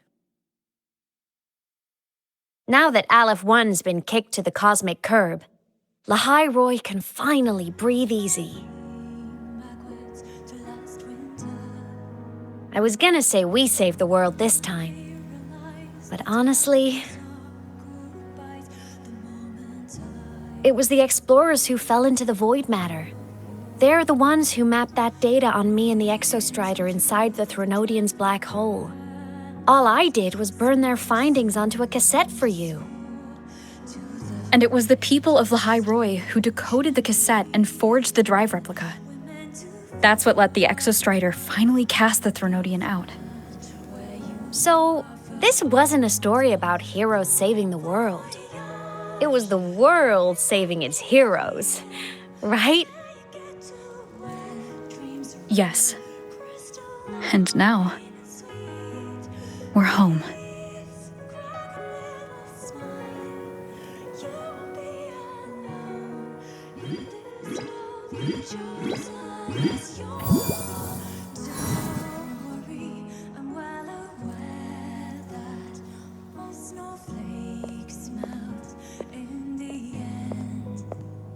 You're back. Yeah. I'm back now.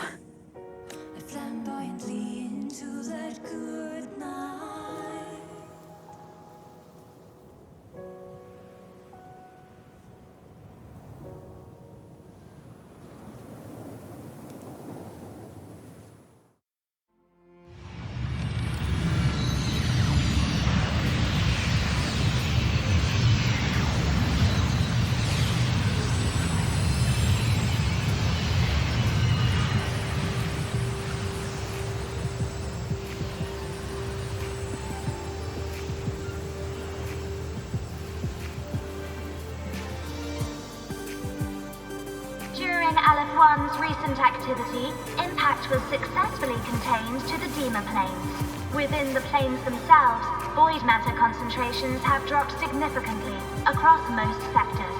Monitoring data from the Space Trek Collective confirms that Threnodian markers within the region of Lahai-Roi have now fallen to near zero levels.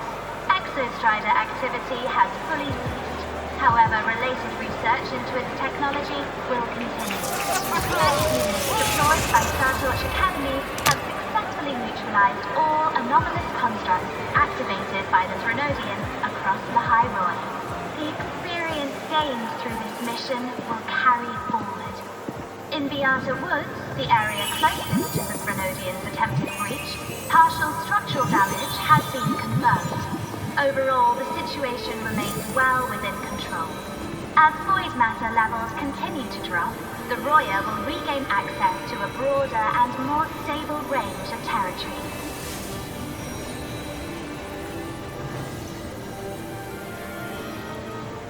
Once shrouded in void matter, Lahai-Roi now stands restored. This was made possible by the choice of every last explorer.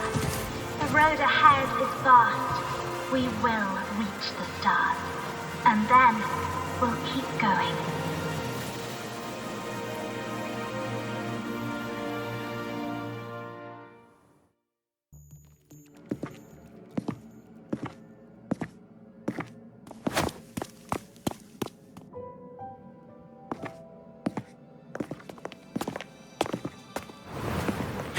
You made it! Turns out, decoding what the Exostrider burned into your cassette was way tougher than the Institute thought. They only just finished today. Over here! Everyone's waiting for you.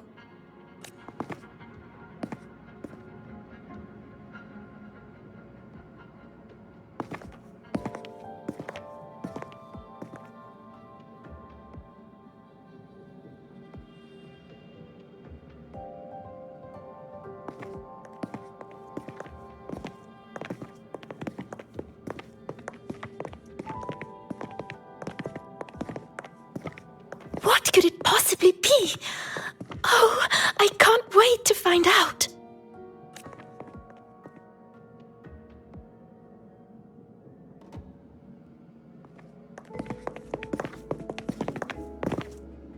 The Far Watcher. I have to admit, I was genuinely surprised when you handed me this tape and said that name. You said it was one of the 9 interstellar space probes launched before the etheric sea engulfed Solaris. Correct. The 9 stars on the Space Trek Collective's emblem represent those probes. Ever since then, Solaris never received another signal from them. Not a single one.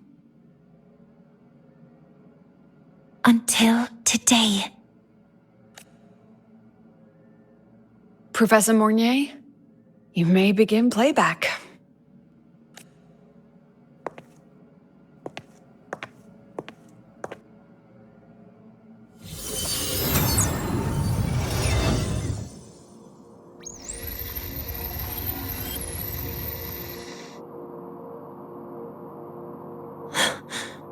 This sounds like white noise. Judging by the cassette's data, they're sounds the Far Watcher recorded while drifting through different galaxies. Sounds that have been lost to us for centuries. Silenced by the etheric sea. So that's why the Exostrider wanted to give these recordings to the explorers of Lahai-Roi today. Because this is a gift from light years away, sent by the explorers of Lahai-Roi's past.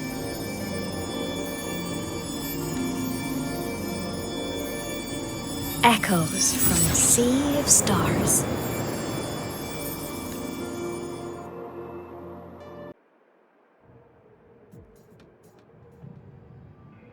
The Space Trek Collective has taken in that Denia girl, just as you wished, Grand Architect.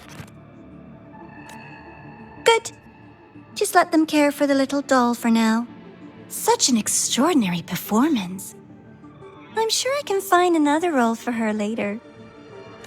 All retrieved data has been processed, awaiting review at your leisure. May I ask what you plan to do next? Plans are progressing everywhere, it seems. I've dallied in Lahai-Roi long enough. Time to stretch my legs. Cristoforo, be a dear and run a message to Eris and the new Federation for me. Understood. Though I suspect the Vice Architect will begrudge once more your sending me to disturb their precious quiet.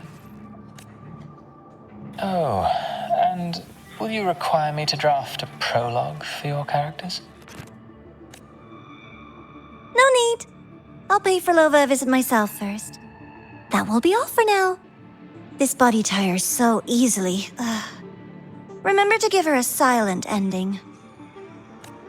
Grand Architect, with this phase of verification complete and full production proceeding, do we still have use for that Miko? That won't be necessary. Her future as a Threnodian resonator has been taken. She no longer requires our attention. Besides, she's failed one too many times, drawn one too many futures from herself, and she still insists on walking the path of saving Ashinahara alone with no intention of stopping. Every step she takes only deepens that obsession. After countless cycles of failure, she too will be reduced to ashes by her own vow, just like her sister. That reminds me. Zashiki Warashi has brought us some rather interesting news.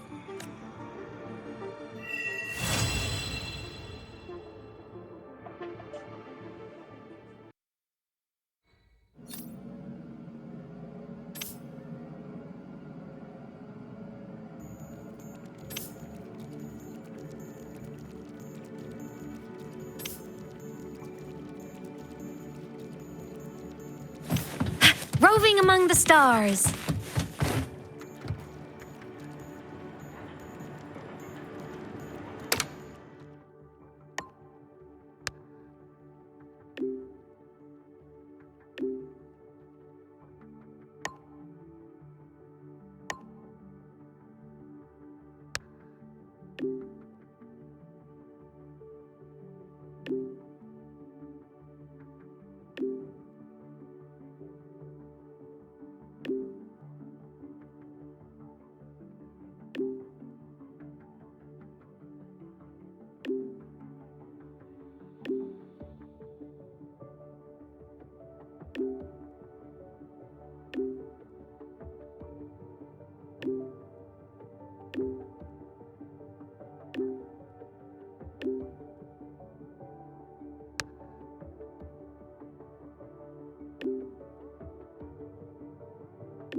The spring breeze is so warm.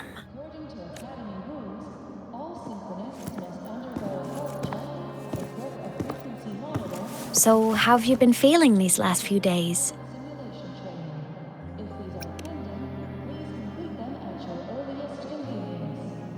Being alone in void matter that long will have taken a toll on your body, even with the white birch protection.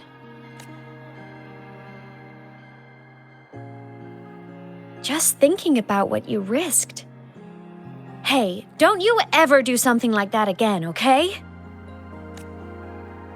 I could say the same to you, Imeth. You think what you did before was any less risky? Never coming back isn't exactly my idea of a happy ending. That...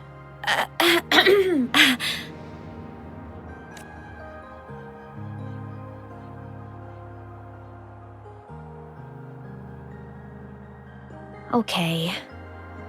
I'm sorry, all right? Back then, I didn't have a choice. You know how it is. Sometimes there are things you just have to do.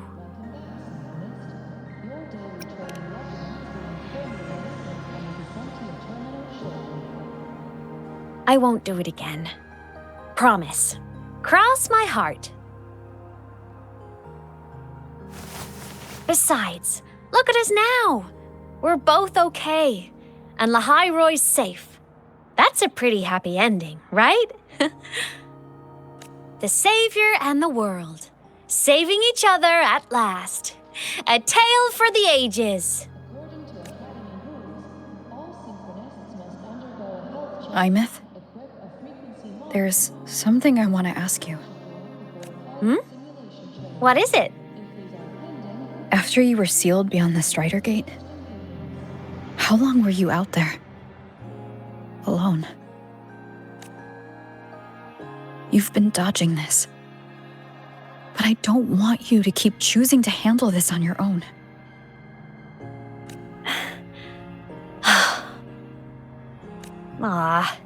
Feels like if I try to brush this off again, I'm gonna get scolded for real. Honestly, I can't really remember anymore. Toward the end, I couldn't even tell if time was still moving. It was just darkness, emptiness, over and over, boring, monotonous. But hey, I've had practice being alone. It's fine. The ones who faded into nothing, they were with me, you know? In all that dark, the light of every explorer who came before never stopped shining. Knowing I was protecting the place they came from made it hurt a little less. When I had the origin point and saw you, the gravity pulled me back and I couldn't go with you. That stung. But the moment I saw you, that made me so happy.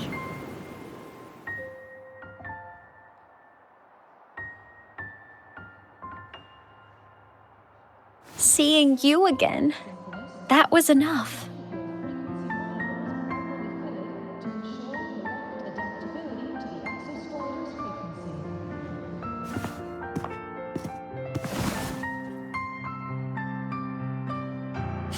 Me too, Imeth.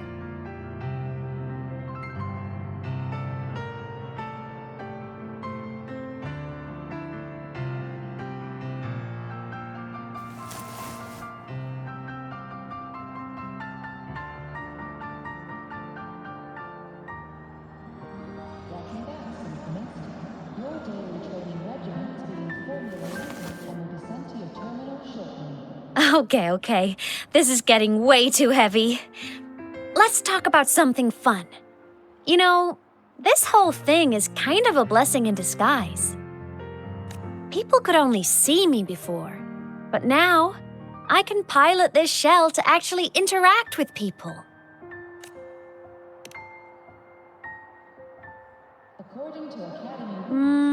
Kinda like being in my mech form? I mean, I did die. Having a shell doesn't mean I'm alive again. but it's similar to the Exoswarm. And since I'm the Exostrider's resonator, I'd say piloting this body feels about right. And because of that, I've decided to stick around for a while and finish my studies. For a while? Yep. The Threnodian thing in Lahai-Roi is already handled, and I want to be a real savior who helps more people. So after this, I'm gonna travel around Solaris. But first, I'll stay at Startorch to graduate. I mean, I never even got my degree before I turned into a digital ghost. Gotta give my school days a proper send-off, you know?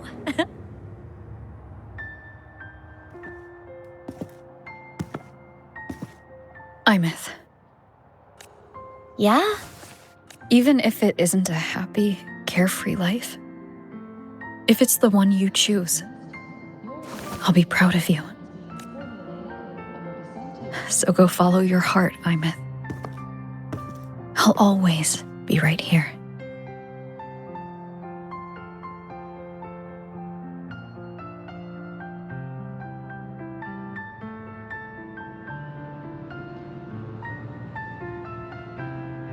Okay. I won't forget.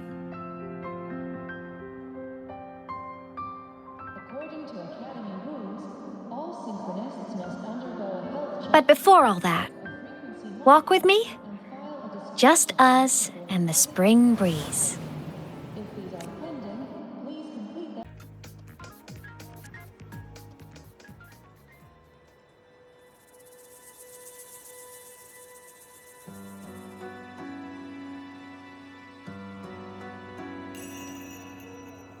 Hiyuki? Lucilla just left. There are still matters at the Academy regarding your identity that needed handling. She had wanted to discuss the Collective's next steps with you. They've buried the Exostrider's disappearance with an official story. But as for who activated it, they want to keep it a secret.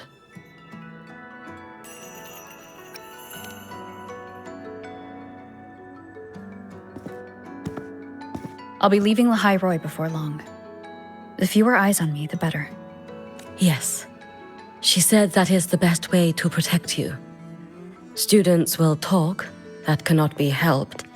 But officially, the line is that the Exostrider awoke on its own. A wise choice. Fame is no blessing. If the Collective draws scrutiny from other regions, your freedom may not remain your own. That was all she wished to convey. But I waited here to tell you something else.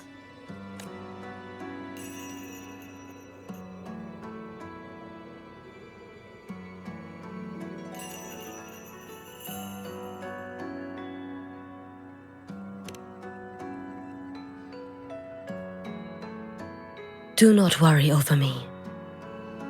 As for Ashinohara, Lucilla will assist with the investigation. Once matters here are settled, I will return. But you must be careful. The Fraxidus seem to track your every move.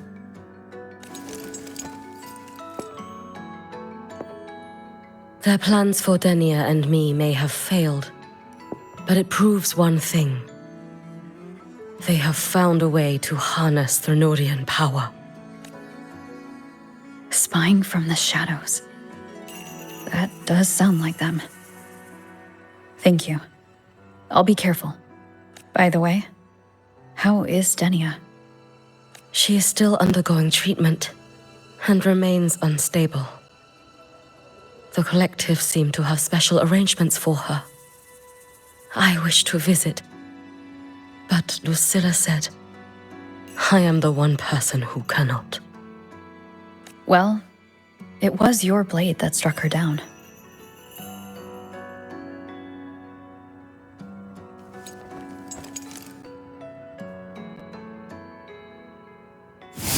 In that strike, I used the frequency you left within her. The one that separates. That was what freed her from the Threnodians' control.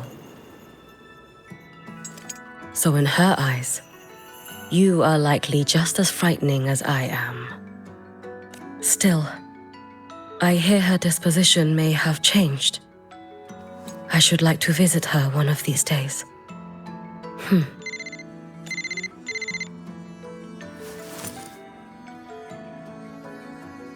Lucilla has more reports for me. Something about Ashinohara. I should go. Okay. If I can help with Ashinohara, just let me know. Rest easy. As the savior herself taught me, this long road to save Ashinohara was never meant to be walked alone. Go on.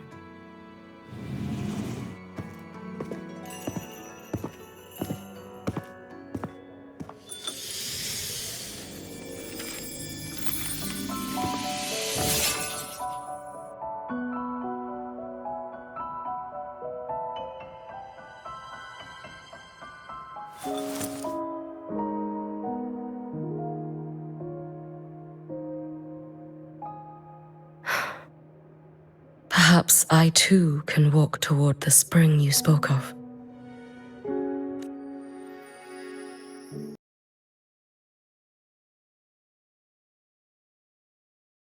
Hyokuro must be just ahead. This was Honami's last rite of purging.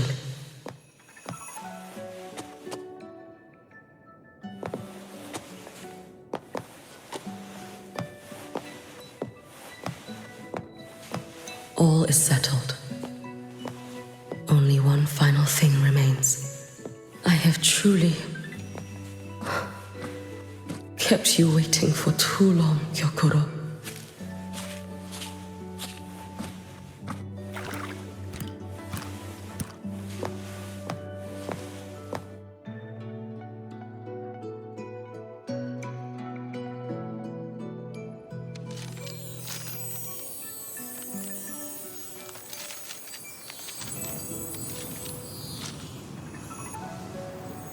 Finally came to see me. Yes, I have come. Made up your mind? I have. Ready to kill me then?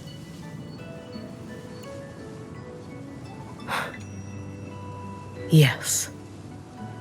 Oh, has my little Hiyuki grown so confident that she can best me without even drawing her blade? Now. Don't forget who taught the Miko of Eternal Flaming Sakura. Can't show a little respect to your elder? You call what you did to me teaching, Hyokuro?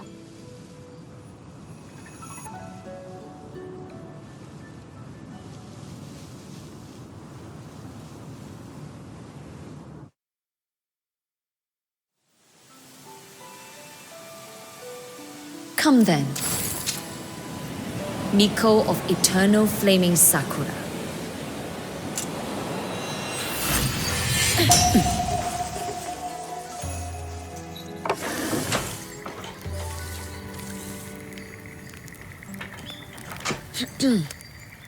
Calm yourself. A restless heart makes for unsteady hands. But I do not wish to learn this. Then what do you wish to learn?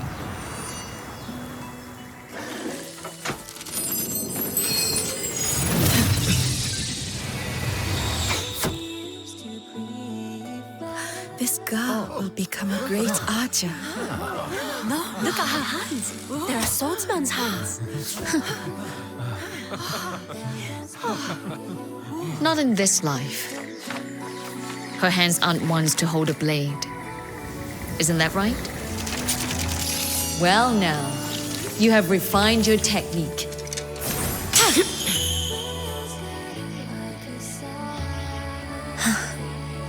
Hiyuki, do not let the Suzu bind your fate.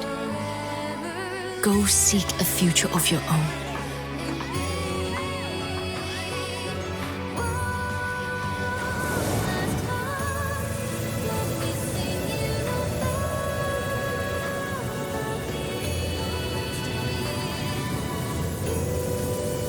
Focus, Hiyuki. Survive this strike. And reach your tomorrow.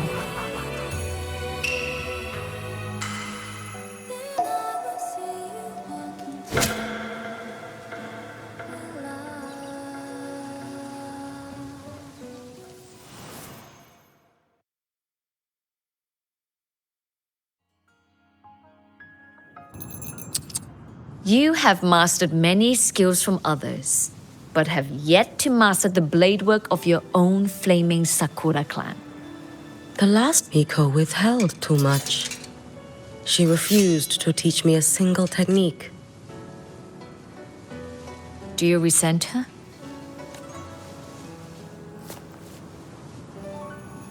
I do. Even now? Every moment. I resent that she did not step down long ago. Instead, she burned every future she had and left nothing behind. Not even ashes. I resent that she did not pass her skills to me. That she sent me away each time she trained. Now, there is nothing of her left in me. Hiyuki. I resent that she always told me to be myself, yet chose a death that was nothing like herself. And you resent that even after dying? She lingered as a spirit, waiting only for you to send her on. Huh? I was being cruel, wasn't I? It's just... I couldn't let my fear go. No one understood the scale of your gift, Hiyuki. Your potential to tame even a Threnodian. If you drew such a future, would everything not become much easier? Gyokuro, Shh. As long as it comes from your own heart and will, any future you choose is acceptable. But if our little Hiyuki truly became a Threnodian resonator, well, I'd have no choice but to follow family law and send us both on our way. I have already burned that future. I accepted the Sutsu of my own will. I chose to become the Miko of Flaming Sakura. I know why you refused to teach me your swordsmanship. You never wanted there to be another Miko after you.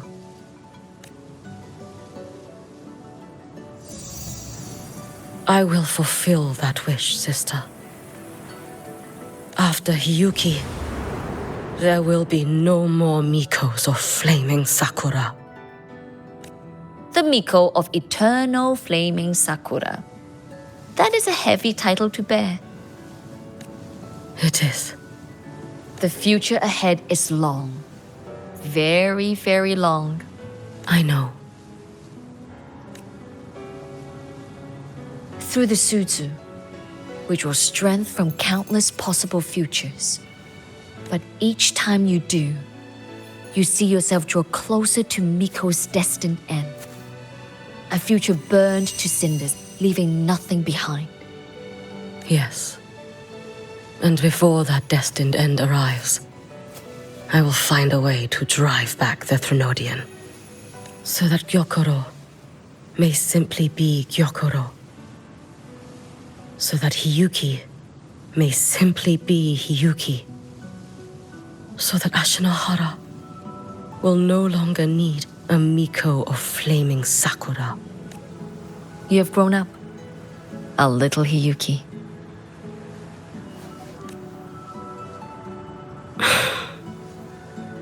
I met someone, sister. Unlike me, who failed Ashinahara. She always finds a way to save. That must be difficult for you to bear, little Hiyuki. Yes. At first, it was. Hearing tales of her exploits, I felt a deep admiration. No. Perhaps it was closer to jealousy. I thought, if only I possessed her strength, then my days would not be filled with regret. Ashinohara would be saved, and I, in the peace that followed, could have lived an ordinary life. But upon meeting her, I came to understand. Even a great savior carries many pains and failures. And the path of a savior is walked not alone, but alongside countless others. Gyokuro. Yes? I have always admired you as the Miko of flaming sakura. And I have always held you in the highest honor. Even if one day I am burned to ashes, because of you, because of her, because they all exist, I am never truly alone.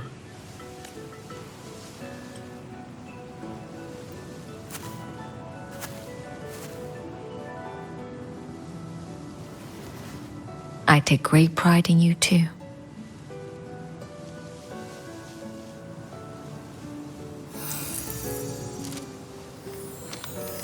Go on, Shiratori. Fly to where your heart desires.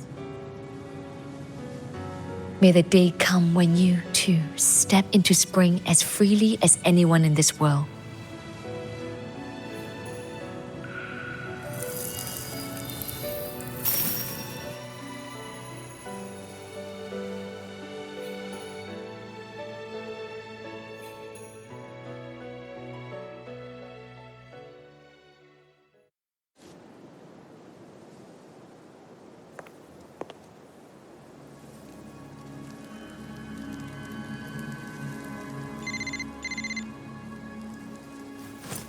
Greetings, Miko of Flaming Sakura.